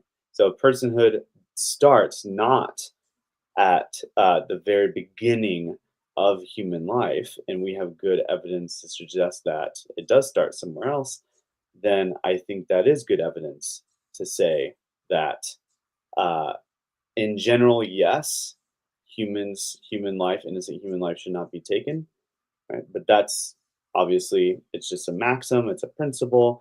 It's not therefore to be covered on the vast whole continuity of human life. I don't see that. And again, I'll bring up the Genesis 2 verse. I think there is biblical precedence to say, again, I can't remember exactly it's during the creation of Adam. Yeah, it's 2:7. Yeah, Genesis 2:7. So I think there's good evidence to suggest, at least my limited knowledge of the Hebrew, and just reading the text and multiple different translations of it too, that there is two different kinds of things happening. You have a material being, and then you also have a actual formal, to use Aristotelian uh, uh, terms, formal being. And I think the formal being is where the God breathes the life into that thing, and then therefore you are a person in some regard. Right? He sets it across. He sets this intimate creation of this human person, sets it totally differently than, and describes it totally differently than all the other kinds of creation that he describes. It's very intimate, but there's still a subsequent event, or there's still a sequence of events, one that is subsequent to the next. And so, based on that, based on the philosophical data that personhood may or may not begin right at conception, even if it's a human, gives us skeptical reason to think that image of God does not apply completely to the continuity of events, all in the sequence of human um, development. And so, I don't think we have good reason to suggest that if I eliminate a human embryo, that I can therefore be blamed and be charged in the same way that if I eliminated a 24-week-year-old fetus or a 5-year-old kid. So one thing I want to, and I will be honest, I don't feel like I'm getting quite sufficient enough answers as it pertains to that Adam language, but I also think we've talked about it a lot, so maybe I'll just be content to say, there's that old Family Guy skit, "Oh, Reginald, I disagree," and then he drives away, you know what I mean? I guess we can kind of do that for a moment now and pivot a little bit to Genesis 2:7. One thing I think is relevant here. So the exact Hebrew phrase is a nishmat hayim, right? It's actually probably it's hayim. You get that guttural chuk there, but who cares? I'm not giving you a Hebrew lesson. And I just love that you like to talk about Hebrew. I still like that. That's really interesting. Thank you. I know your background, so well, and so feel free if you want to give a lesson, go to them. Well, and I will say, as a brief pivot, it is cool now. I'm finally getting to the, I've been learning Hebrew for 2 years now. I'm finally getting to the point where, not always, but a lot of times somebody can put like Hebrew text in front of me without an interlinear next to it, and I can be like, oh, hey, I can read that. But that's, and I know what it means even too, right? Because you can just make a bunch of sounds with your mouth, and they're like, I don't know what I just said though. I can do that with Latin all day. I don't know what I'm talking about. But anyway, Right. So the phrase there is, like I said, it's nishmat chayim, right? And the really important thing I think to note about that in particular is that that same exact phraseology is actually found twice in reference to animals, and once it's only in reference to land animals. That would be Genesis 7. I believe it's going to be 15. But in one instance, it's actually going to be relevant to all living creatures, at least those who are not in the water, because it's specifically on, I think, the 5th day, 6th day, one of the two. Not 100% sure, but that's Genesis 1:30, right, where he says to every beast of the air and of the field and all those who creep and so on and so forth, he gives the breath of life, and it's phrased a little bit differently in the Hebrew in that instance. It's nefesh hayah, right? That just has to do with verb form and stuff like that, as far as why it's phrased a little differently. But the same idea is true there, right? That they each have the breath of life. And I think the clearest way to understand that, considering the fact that both men and beasts do have the breath of life there, is simply that what God is saying is that he made them alive, right? In the same way that a man, when he dies, does not have a spirit, if we would choose to call it that, I think that's a fair way to put it. Likewise, when God formed Adam out of the dust, or really more accurately out of the Adamah, right, out of the clay, for lack of a better term. At that point, you're just a body. You don't actually have any life in you, right? And then that life is breathed into you at that point. Now, where does that become relevant as it pertains to our conversation? Well, we've already both conceded that the fetus is alive. So whatever it is that God has done, that's actually already occurred at the point when, even as early as, I don't know if you would go as far back as conception, but at the very least within 24 hours when when the egg attaches to the uterus wall and all that happens, right? So given the fact that, or at least given the argument, I won't say fact in case somebody wants to challenge it, given the argument that breath of life is really just referring to life generally, and that both man and animal have nefesh hayim in that regard, according to the scriptures. I think that would be another point where that we can't use that in argument against termination of fetus in that regard, because that quality is already going to be present the second we identify them as a living creature, which we would both already do. You see what I mean? Yeah, and I said that I was very open with the fact that this verse, I'm going to give it with a caveat. From my loose reading of the verse, it seems like there's two separate things. If you want to say that they're not two separate things, and if you want to say that breath of life does not necessarily mean image of God, then, or whatever, my point is, I can still make the argument with or without the verse, and they can still be skeptical with or without that verse.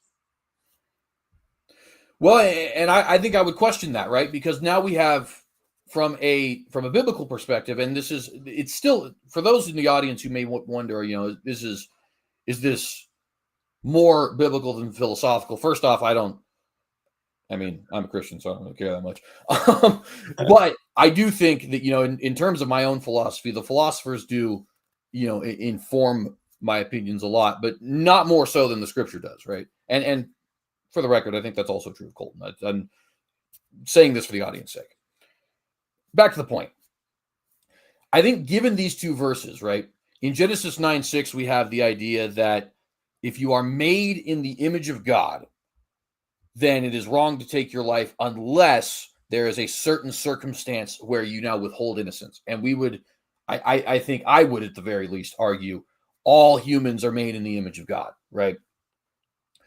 Then at this other point, we say, okay, yeah, but we do know that there's a difference between just like the strict human DNA in terms of the body and a living creature, because the breath of life is breathed into that body. Yeah, but that really just refers to the idea that they're alive, period. And that's given to the animals also. And we know that the fetus is alive, right? So if both of those can hold true, all humans are made in the image of God, all living beings have the breath of life. The next conclusion is the human fetus is made in the image of God and has the breath of life. Ergo, biblically speaking, we would have to have some level of crime committed, I think, given the Genesis 9:6 data, in order to justify taking their life. And the other point here I would make is this.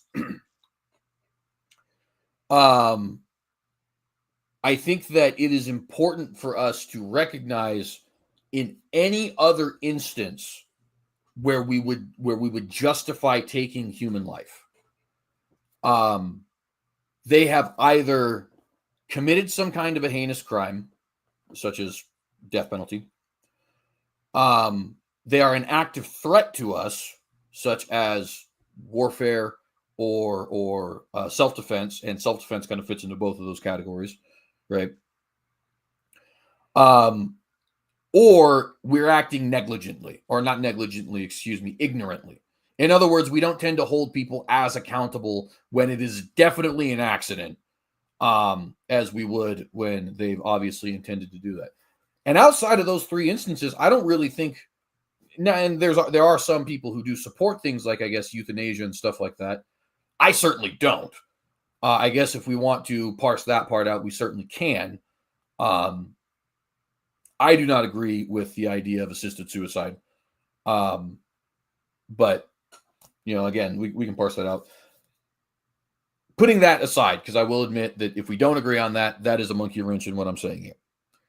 I can't think of a single instance where we justify taking human life where it doesn't fit into the category of they're either an active threat to me or they committed some heinous crime, or it's not so much that it's justified as much as I can say reasonably you did not mean to do what you did, right? Sure. So this would then be the one instance where we're saying those categories don't necessarily apply.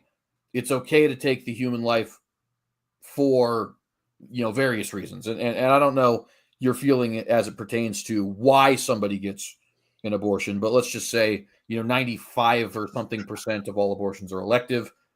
I think that's probably just as true at 5 weeks as it is at 15.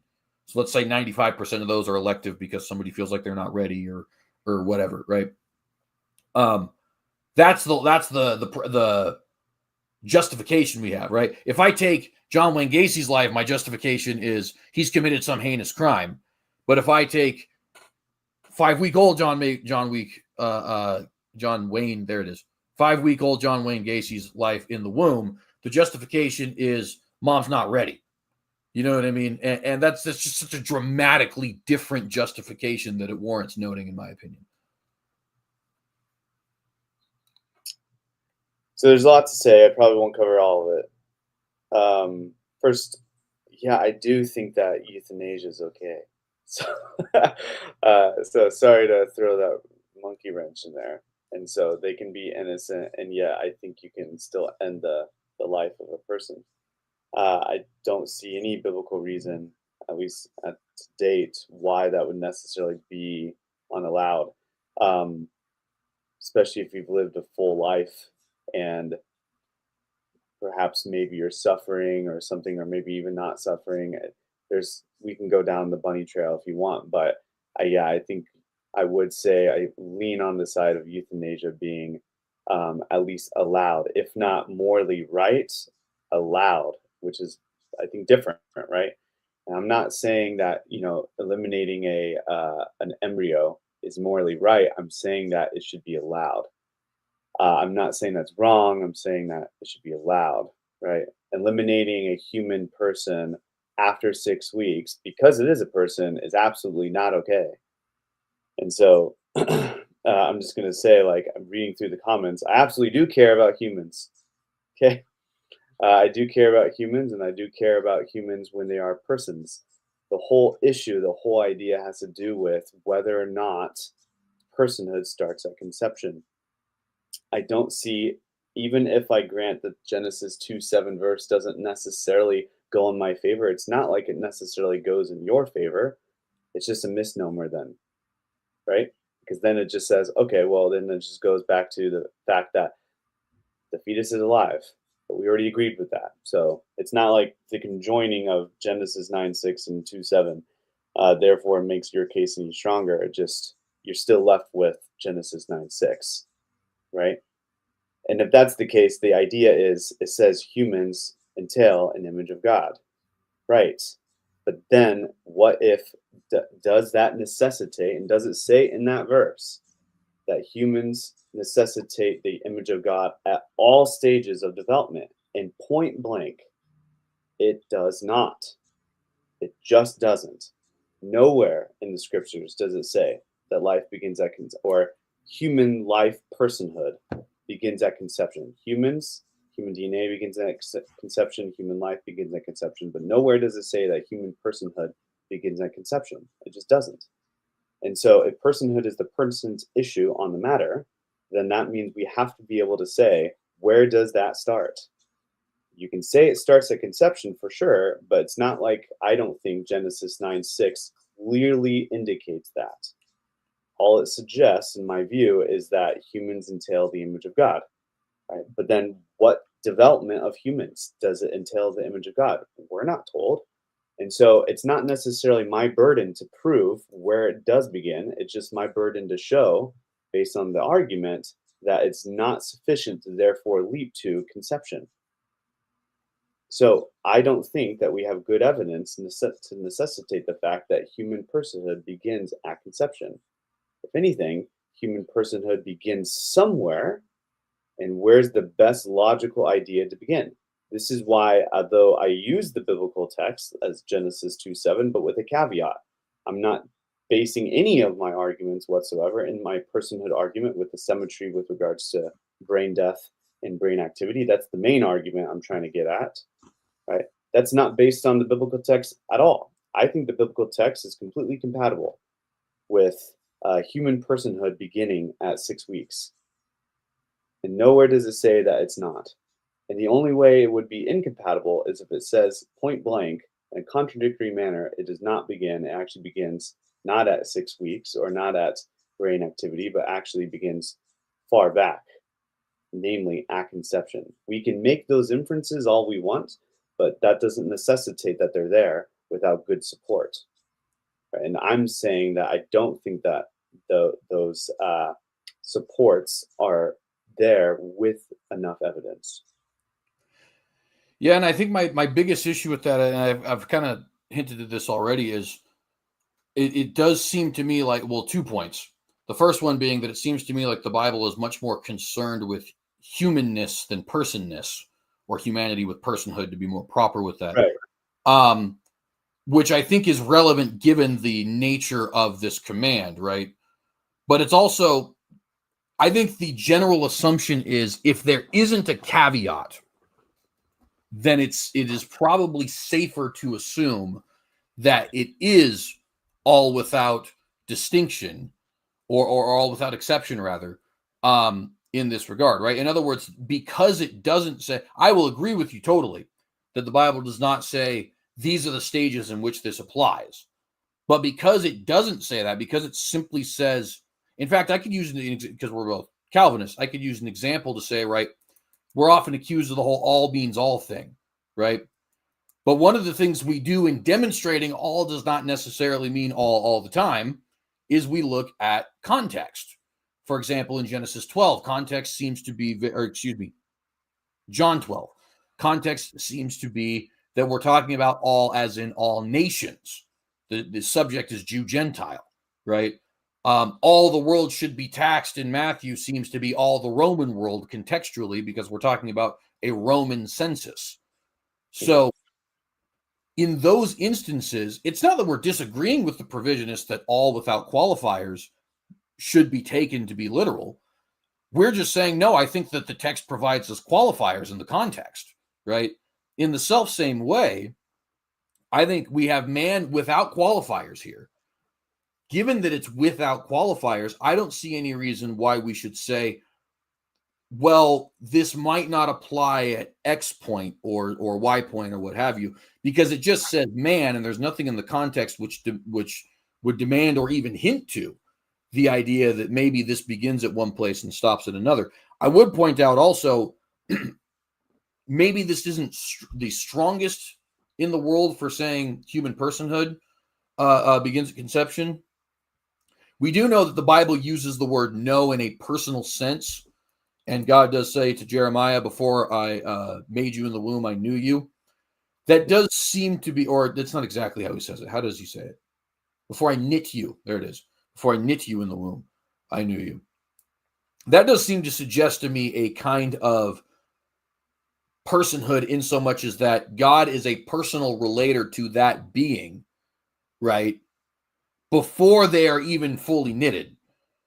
Because I don't think God is talking about I knew Jeremiah before he was conceived. I don't buy into the idea that we are pre-existent souls for that, for that in that point. But I think he's saying like while you're there in the womb, I knew you personally, which in some sense means that at least to God's perspective, the fetus is a personal relator. I don't know. I think that that's a relevant point at the very least. And that would apply all the way back to zygote status, right? Because God is knitting them from the very beginning. But at any rate, so those are two different points. The first point is I'd actually take the without qualifier portion of Genesis 9:6 in the opposite way to say it's saying man without distinction. Therefore, we should take it as man without exception because the text gives us no reason to say otherwise. And then the second one, the second point is just to say I do think there are at the very least hints to the idea that God knows individuals at a personal level before they are born, or even before, and even to your case, because you'd say, yeah, I'm saying that too, before they're born, in the process of being knit together in the womb, again without any qualifiers, right? Yeah, so even as a Calvinist, I've never put a lot of stock on the biblical data. So when you want to argue like qualifiers or non-qualifiers, again, I'm not going to put a lot of stock into the biblical data. I never have, I never really will, just because I see even with or without qualifiers, the compatibility between both views is quite vast. And so I would be underneath the impression, and I know CJ is not, and this probably gets to the deeper cut of our disagreements here, especially when we talk about the biblical data, is that even if we look at Calvinism, I'm going to say that the Bible is completely compatible with something like Molinism, and is completely compatible with something like open theism. And I guarantee you, correct me if I'm wrong, CJ, you're going to say no, right? Yeah, I that is correct. I take Calvinism as being taught explicitly in the scriptures. So if that gives any indication of where the disagreement probably lies, it's probably there, right? So because of that, if you use the biblical data in one way, shape, or form, it might sway me in some sense. And obviously, I'm Calvinist because of a good chunk of biblical data, but I'm primarily a Calvinist for philosophical reasons. For the issue with grace and free will. So I think it's compatibilist. And because it's compatibilist, what's the best model of providence? Well, probably determinism, if that's the case. So open theism has this issue of providence, and Molinism has this issue in providence, and blah, blah, blah, blah. So just to give you, everyone who's unfamiliar with those terms, it's not like you need to know them. It's just the idea of I don't put a lot of stock into it, and I put more stock into the philosophical issue. And so if I don't see any good evidence for something in favor of something, even if the biblical data is relatively there, it's still not necessarily going to sway me if I can still see that it hasn't proved beyond a shadow of a doubt something different. So for instance, the Bible is very clear, love your neighbor. So that means it would be incompatible with the text to say don't love your neighbor. And of course, what does love mean? It's very clear that love should be meaning preaching the truth in love, right? And so what does that entail? And so we can look at very clear the perspicuity, I think is the word, perspicuity of the scriptures. The essentials of the scriptures are very, very clear. This is not something that is necessarily clear. If anything, it just says a blanket statement, and then we're off to the races to see what is compatible with the next. With regards to the knitting, there's a lot to say about the knitting. I am still unconvinced that the knitting so therefore means that personhood begins at conception. If anything, because we are both Calvinists, if anything, the elect are automatically uh, begin personhood at conception. But we don't know who the elect are and so forth. So all we can say is for Jeremiah that since he was elect because he's a prophet of God, and I think it was Jeremiah speaking, yes, I believe Yeah. he met me in the room. Either A, we can take two routes, that literally means prescriptive, which I'm still skeptical. Does it really mean prescriptive, or is he just lamenting the fact of a prayer that this is what he feels, that God feels towards him, in the same way that, for instance, David says, I will see my baby who died again. Does it actually mean all babies who die in infancy automatically go to heaven? I don't think that text suggests that. I think that it's just David recounting a true fact descriptively of what's happening. So I could take it that route too, that Jeremiah is recounting a true fact of what he thinks is actually happening, that God knit him in the womb. It's not like God is specifically saying, Jeremiah, I knew you in the womb, I knitted you, and your personhood also began at conception, in case there is any doubt. Doesn't at all say that. And so, again, my position is mainly a skeptical position. It's not necessarily a positive proof besides brain activity. I think that's the only thing we can positively prove. Anything past that, I think, is just Christian dogma, to be honest. Uh, Anything more than that, I've seen at least, is just Christian dogma. And I really don't see why it needs to be Christian dogma, uh, to be honest, unless you want to convince me otherwise, CJ. But Well, I'd certainly love to try. Really quickly, I did want to. It was somebody just brought to my attention that somebody in the comments asked me specifically a question, so I want to answer them really quick. I don't have super chats on this one, so I can't tell people that. And I have other people telling me, "Hey, somebody asked you a question." So Trey just asked, my question for you is why you just seem to grant the personhood is even a relevant category to the point of contention. Are you just doing that for the sake of argument? And the answer to this question, Trey, is kind of yes, for the sake of argument. I am granting that we're going to have, because I don't think me and Colton could have a conversation unless we started talking personhood. I did say at the beginning that I didn't think personhood was necessarily relevant in terms of legal distinctions, because I think legality needs to be built off of something that is a little bit more concrete. But, know your audience kind of thing. Well, in this case, know your interlocutor. I don't think this conversation would be nearly as interesting as it's been if I held my guns there. However, what I will say, Trey, is the position I have been defending is that there is no such thing as a human who is not a person, right? So I'm sneaking it in kind of, in the sense that I am saying I believe all humans are persons by default, right? It's not disregarding personhood as a relevant category, but it is saying that the primary focus for me is humanity, because I think all humans are persons by default. So I hope that answers your question, Trey, and thank you for that question as well. Before I actually press forward, let me ask, are you pressed for time at all? A little bit, but we can maybe do another like 30 minutes if you'd like. Okay. So let's pivot a little bit from the biblical data to some philosophical points again. We kind of started there, went to biblical, and then go back to that a little bit. So in the definition you gave of personhood, and correct me if I'm misunderstanding this, but it was that you are a member of a moral community. Is that correct? Yes, more or less, yes. Okay. And in virtue of being part of that, whatever that moral community is, you have certain rights. Right. But you do not have rights if you are not part of that moral community.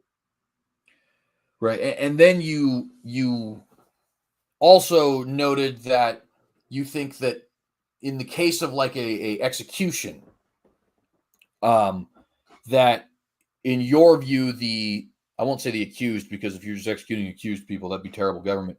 But the guilty party is actually forfeiting their personhood in that instance, right? Yeah, like recanting, forfeiting, giving it up, Yeah. but based on evidence, right? Mhm. Um, so my question then in that because I think that obviously I do not agree, right? For example, I don't think John Wayne Gacy ever forfeited his personhood. I do think he forfeited his life, but I wouldn't necessarily call those the same thing. But to get to why I do disagree, I want to ask the question. Sure. Actually, and there's going to be a couple. I'll ask them one at a time though, so that we don't get too in the weeds. First question: in what sense is a fetus with brain activity part of a moral community? And when I say that, I want to also stress in what sense that they would not have been part of a moral community without brainwaves. In other words, in what sense are they part of a moral community that would also at the same time tell us actually a couple weeks prior they were not part of this moral community? Do you want me to answer that, or do you want Yes. to go to the second question? I can answer now. Yeah. Yeah. Well, I'll give To me, the argument in my mind is half skeptical and then half positive. So skeptical, negatively, we have no good reason to suggest uh, personhood starts at conception. And so, where does it start? It has to start somewhere, right? Obviously, duh. And since both of us, and I think the vast majority of Christian Orthodox would suggest that pre-existing human lives do not exist. Though that's false. That's not a concept, right? agreed. And so it has to start either at conception or somewhere down the line, right? Until they're dead. Because then it's not that they don't stop existing, it's that they're just no longer with us. So it has to start somewhere. Um, I want to say that's a negative argument. I don't see any skeptical argument. I don't see any real reason why we should say necessarily, maybe some decent reason, but not good reason necessarily to suggest, biblical or philosophical, that conception is what entails personhood. So where does it start? Then the positive argument would be, well, symmetry with regards to brain death. And so if brain death allows one person to exit that innate moral community in which they were first in some sense, then that means it should be symmetrical to the coming in. If they can leave through the inactivity of brain, brain consciousness, or I don't want to say consciousness, but brain activity, just the death of brain activity, the elimination, the termination of brain activity, then they can arrive in that moral community with the start of brain activity. I think we have good reason to at least suggest that. That's good positive reason. Now, I'm open to think that maybe it starts at conception, perhaps. I'm skeptical, or maybe even the heartbeat, right? I even considered the heartbeat, which I think I'm not a biologist, and I really wish I was because biology is fun. But I think biology might start a little bit later, or sorry, not biology. LOL. The heartbeat might start a little bit later than brain activity. So brain activity is like pretty close. Again, around I think even some studies say 5 weeks, right? It can go even up to 5 weeks. I'm just saying 6 weeks. Mhm. That's to answer your question. In what sense does brain activity entail in moral community? Um, that is what I would say, right? It's there, and I don't think it's uh, morally blameworthy then to eliminate a non or a human non-person because it's only murder if it is a human person, not just because it's automatically human. Because again, because of cases of euthanasia, like you brought up, war, which we kind of talked a little bit about here and there, and then obviously forfeiting one's right. I do believe that John Wayne Gacy forfeited his personhood, which is why we can get rid of him, which also has decent biblical evidence. If you want to go back to the biblical evidence, or if you take one life, then what explains the idea that you can take that life for taking another person's life, the eye for an eye? Well, what explains it? Your forfeiting of personhood, I think, explains that. And so you're marring on the Imago Dei, right? Even if the Imago Dei is still there. So that's, long story short, that's hopefully answering the question. So would it be fair to say, this is kind of a follow-up, this is not the second question, but it's just a follow-up for clarification. Would it be fair to say in this instance that it's not so much that you have a active example of how a fetus with brain activity is a member of the moral community, as much as it is, I know on the back end that you can leave a moral community this way, ergo it seems to follow that you can enter a moral community in the same way. Is that a fair representation of your argument? More or less, to Okay. get it, yeah, jumping point, yeah. Let me write that down real quick, so I'm going to comment after my questions. We'll just go enter, leave, distinction. I'll know what that means. All right. So my second question then is, as it pertains to Gacy or any person like him, but we've been using his name, so I'll just use him. You talk about them forfeiting their personhood, hence we are able to take their lives. But Gacy, of course, he still had brain activity at that point. He was still conscious at that point. He was still a moral agent at that point. And, well, let me actually add, this is what the question is, so let me get to the last point as the question. Isn't the very reason we can hold him morally accountable because he actually is a moral a member of our moral society? Yeah, for sure. So in I, what I want to clarify that, it's not that when he did his first murder, he automatically there's therefore not a person at all. That's not what I'm trying to say. So clarifying in the sense that he forfeits his personhood to a degree, perhaps a significant degree, right? It's almost like, taking pieces of your heart, and the Bible has this kind of language too, right? The scriptures are, you take pieces of your heart and make it callous towards, towards the things of God or whatever. Like, I think that we can do that and forfeit our personhood in that sense to a degree, but not the entire thing, because you're exactly right? Like him being still a moral agent. Isn't he still a moral agent? Doesn't he still make, before he died in 94, he was executed, we were still protecting him, right, exactly. So we still recognized a sense of his personhood, though I would still say that my whole overarching point is that personhood comes in degrees, right? And so it ends indefinitely at brain death, and it begins indefinitely at brain activity. And so your 5-month-old is still a person, right? Is it the same person deserving of the exact same privileges and duties and so forth as being part of the moral community as you do? And the answer is no, right? In fact, it probably has more rights in a sense, even if it accidentally killed someone else. We're not just gonna, give it the death penalty and so forth because of the reasons, responsiveness mechanism, and so forth. Being in control to be an agent of moral responsibility. So I think the whole overarching point is that personhood can come in degrees, and this is not necessarily novel or remarkably new, right? A personhood can begin somewhere, and then in degreed fashion, we start giving that person, that human person, more rights, more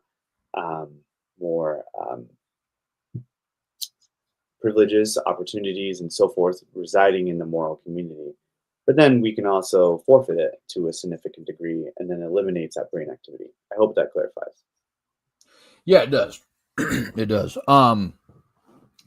So, what both of these questions I think are wanting to get at is I think there is a sense in which, and especially the first one, the second one, not so much given the clarification, but especially with the first one, is this definition of personhood to me as being a member of a moral agent, of a moral community. Yep. I can't really deduce the relevance to brain activity in that regard. I can, in so much as that you obviously need brain activity to be a member of a moral community. I understand that. Obviously that's not in dispute there. But I can't for the life of me see how a 10-week-old is a member of a moral community in a way in which a 3-week-old, and I'm speaking here about within the womb, is not. Because they are not. First off, I think that science has, I won't say demonstrated because consciousness is such a fickle thing, as we were talking about earlier, but we have fairly good reason to believe that a 24-week-old is probably just now gaining a level of consciousness within the womb. But even then, they're still not really participating in moral community. At the point of birth, they're really not participating in moral community. And even right now, I don't know if at any time in your first year after birth that you're really participating as a member of the moral community. I don't even know if you understand what the moral community is at that point. Maybe, like I said, in some rudimentary sense, in the same sense that my dog does, but my dog's not a person. So if you do understand it in that sense, that can't really be quite the same thing as personhood, given this definition, I think. Now, I could see a way around this being, okay, but you have all the mechanisms are there. They just need to grow into themselves. Mm-hmm. But it seems to me like that then falls into the same point I made earlier of I was talking about personhood is a level of sapience, right? In other words, it is to say that the ability to be a rational creature is what makes you a person. But if we're taking that all the way back to just the mere capacity, well, that capacity to be a rational person exists in the zygote, and your definition of being a moral agent, that capacity exists in the zygote also. So even though we have different definitions there, we would still have to concede either person must agree that the capacity there is present as soon as conception takes place, all things being equal, which is to say that if it goes unimpeded, this is going to turn into a rational agent, and it will also turn into a functioning member of the moral community, right? So not only does that then put us in a place where I have no way of deducing how this agent is a member of the moral community, I also have no way of deducing which of our two definitions of personhood works best in that regard. Right? So it does seem to me like, and I don't want to push this too hard because I very much don't want, I don't think you would fall into this, but I don't want you to fall into this just in case it would be a problem. Unless you would be willing to grant the mechanism argument that I just made, I'm not entirely sure why you would call a 3-month-old born a person. And I understand you would. I'm not trying to say that, like, Colton, you're blameworthy for this, because I understand you would say these words. I just don't really get it, because I don't think a 3-month-old in any serious way is a participating member of the moral community.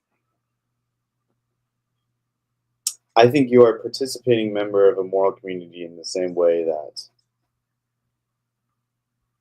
God kind of participates on our behalf for persons. When He makes the covenant on our behalf, and whether we know it or not, you are part of that community. I know you're not. I don't think of the Presbyterian. That is correct. Yeah, I don't know if you are or not. I don't think so, right? No, I'm not. I'd be Reformed Baptist. Right. So I think one disagreement, and that'll probably just end in a stalemate here, is that the Presbyterians often believe in, infant baptism. I'm not saying that infant baptism is true or rightful or biblical or whatever. I'm just saying that it's not like it's unheard of to say that, you are part of this community whether you like it or not part of the community whether you like it because of someone else bringing you in. So they baptize an infant not because of salvation, but because they're bringing you into that community, that church community, right? Un not into not because of you or anything that you have done. So that's kind of the argument that you're saying. What can a 3-month-old do? Because you're kind of criticizing this idea of personhood. So what can a 3-month-old do? And I would say nothing. But we are still called to protect the rights of persons, right? And so since we are called to, even if they're very limited, like the right to life, then we should protect that right on their behalf. And so I would say that there you go. But I would grant the moral mechanism line. The moral mechanism line is probably the way I would go. And I think the difference between a 6-week-old and maybe a 3-week-old is that at that time, because I would deny you say that a zygote has the capacity to has the capacity to develop a moral mechanism. It does have the capacity to develop a moral mechanism, but it does not have the preconditions of a moral mechanism. That's the difference. Those are two different things. Just because it has the capacity to develop a moral mechanism is not the same as having the preconditions at that time for a moral mechanism. And I think that 6 weeks, or whenever brain activity starts, it will now become we can now pinpoint, okay, now at this stage, it's not just that they have the capacity for the moral mechanism, which is true, but they also have the preconditions for a moral mechanism. And it is that distinction that I would say, not just capacity, but the preconditions, the actual preconditions at that time, where I would pinpoint it at the brain activity start.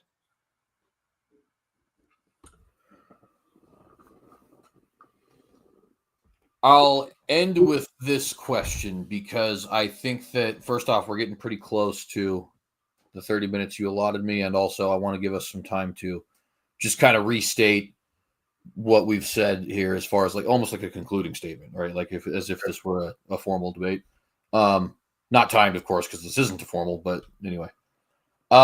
You brought up the point about in a level of agreement that a 3-month-old born has no real way to participate in the moral community, but that we can do it kind of like against their will or in spite of them. And this is not an unheard of concept and even though I'm not a Presbyterian, we could just say like you're still an American citizen at 3 months old, right? So we can at least grant it from that sense. Sure. Yeah. Honestly, that's a better example. I just went straight to Presbyterian. Sorry. Well, I to be fair, because a lot of my favorite speakers are Presbyterian, Doug Wilson particularly, but R.C. Sproul was, and plenty of others. So I definitely got where you were getting at there. Couldn't I say that same thing about a fetus at any stage? Like whether you've done anything or not, whether there's anything whether there's anything in you that warrants this or not, which theoretically could include brain activity. Sure. You're a part of my moral community anyhow. Right. I think you absolutely could, for sure. Okay. All right. So again, like my position is not that it absolutely I am skeptical that it starts at conception, not that it doesn't start at conception. Those are two different claims, right? I'm just skeptical that it does, not that it doesn't. One is the former being skeptical, agnostic, whereas the latter being very affirmative in that it doesn't.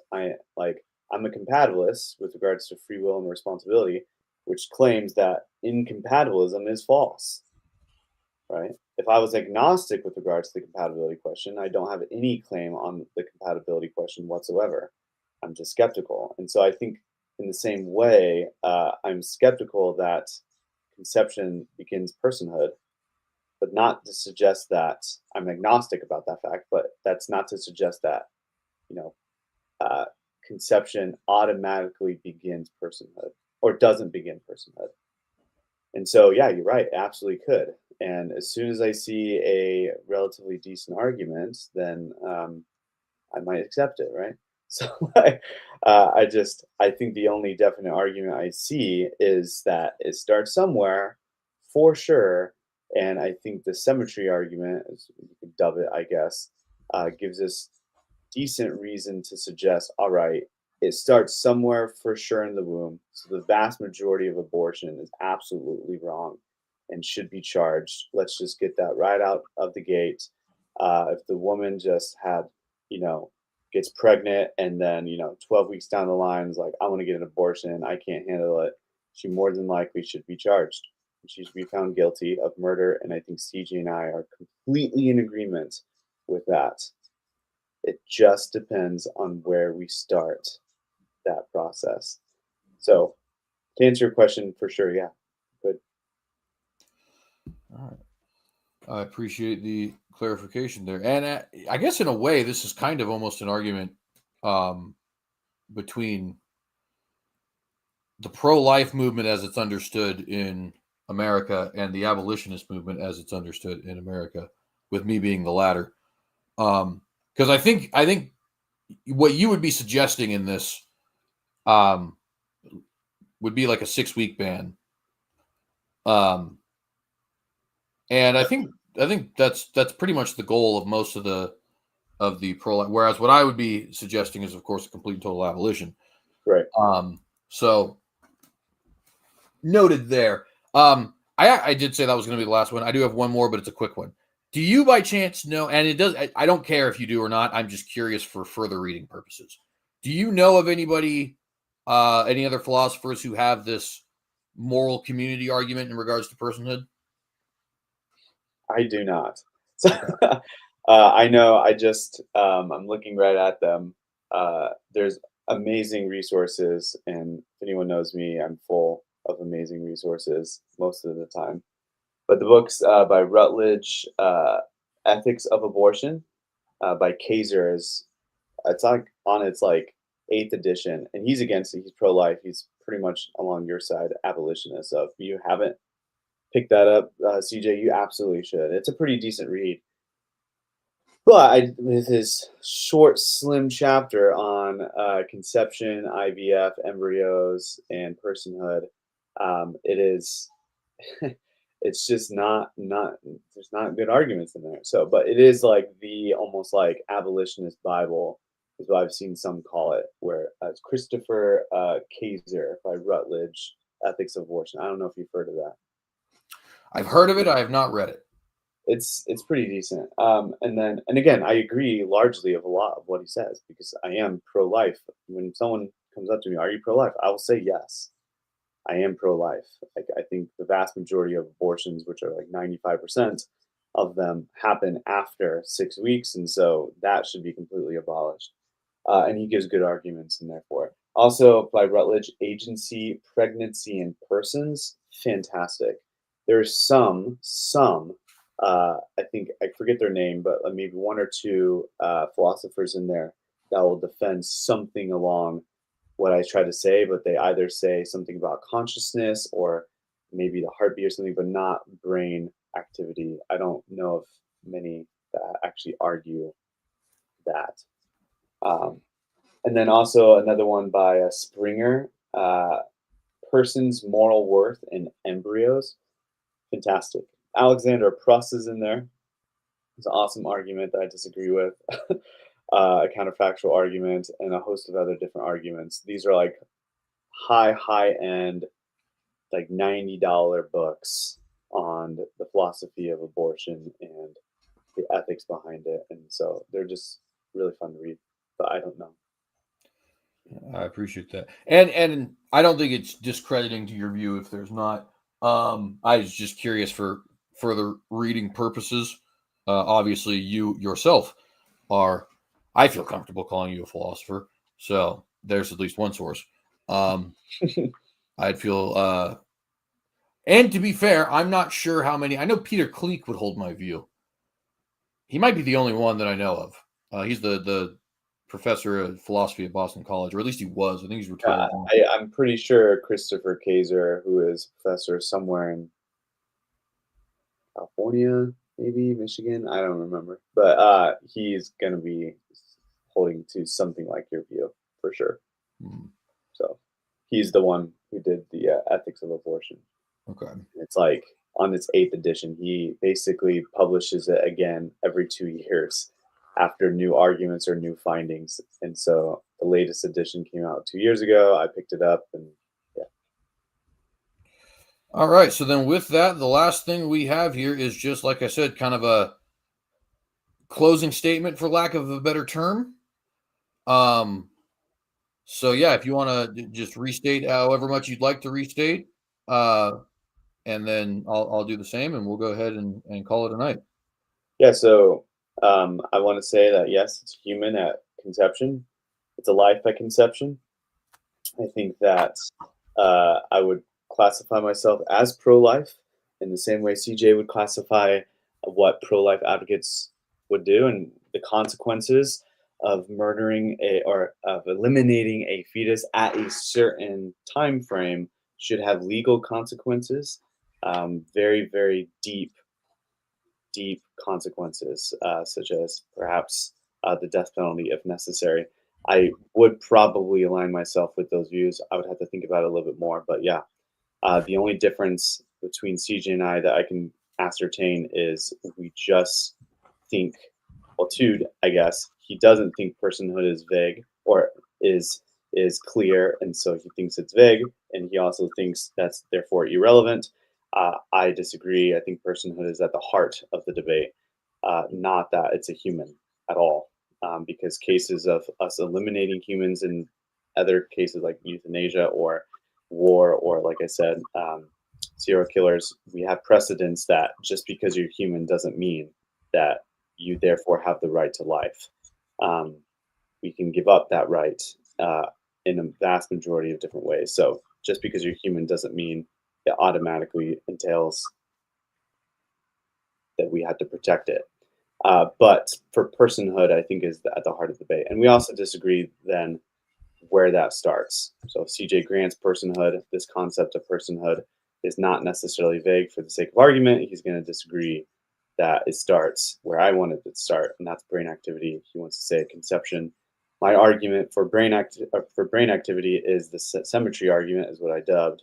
And so I would say, all right, if your brain activity ceases, and then you're therefore exiting the moral community, symmetrically, it should go back where you enter the moral community. And so if you're exiting the moral community entails a lack of brain activity, and therefore the entering of the moral community entails the presence of brain activity.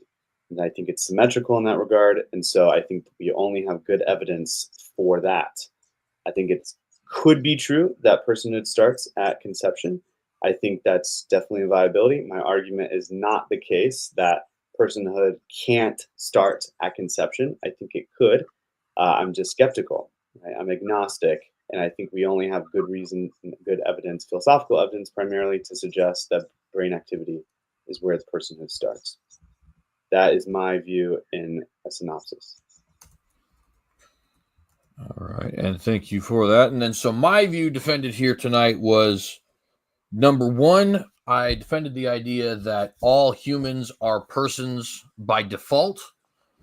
I appealed to, of course, the scriptural data for this, particularly Genesis 9:6, with the idea that the Imago Dei seems to suggest a level of human personhood, and that the Imago Dei is given to humans without qualification, which seems to, in my opinion, imply all humans, with the explicit command that taking human life, because it violates the because it violates the Imago Dei, is I guess the right word to put it, is therefore something that is both immoral and should be illegal, even prescribed with punishments in that particular text.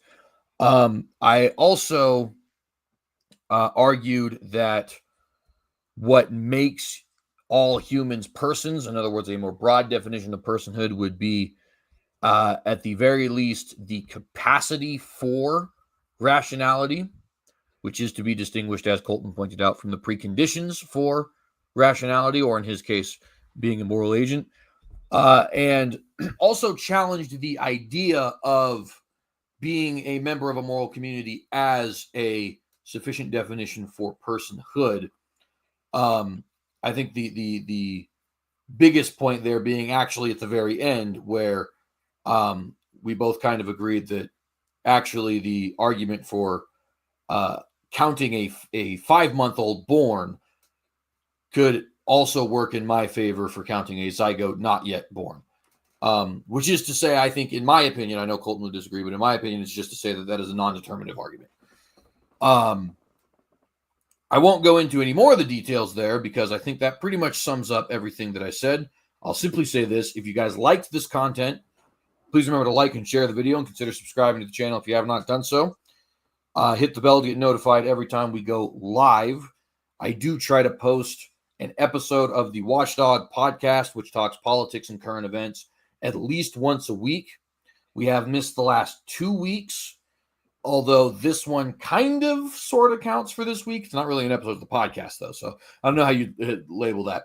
At any rate, I want to try and get one on Monday because I want to talk a lot about the rapidly developing situation in the Middle East, which will have developed even further by the time I get to it, by the way, because Hamas's deadline is tomorrow at 6 p.m.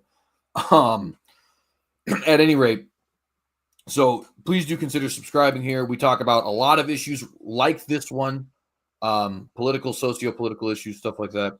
And hope to see you guys there. Also, of course, be sure to check out some of my guest work. You won't be able to find anything on this particular issue, at least not yet. But academia.edu, you will find some very good resources on philosophy of free will. And I certainly recommend you guys check those things out. We're out of here, guys. Thank you very much for watching. And God bless everybody. I don't really want to give the tagline for the end of a Watchdog because it's not one, but God bless.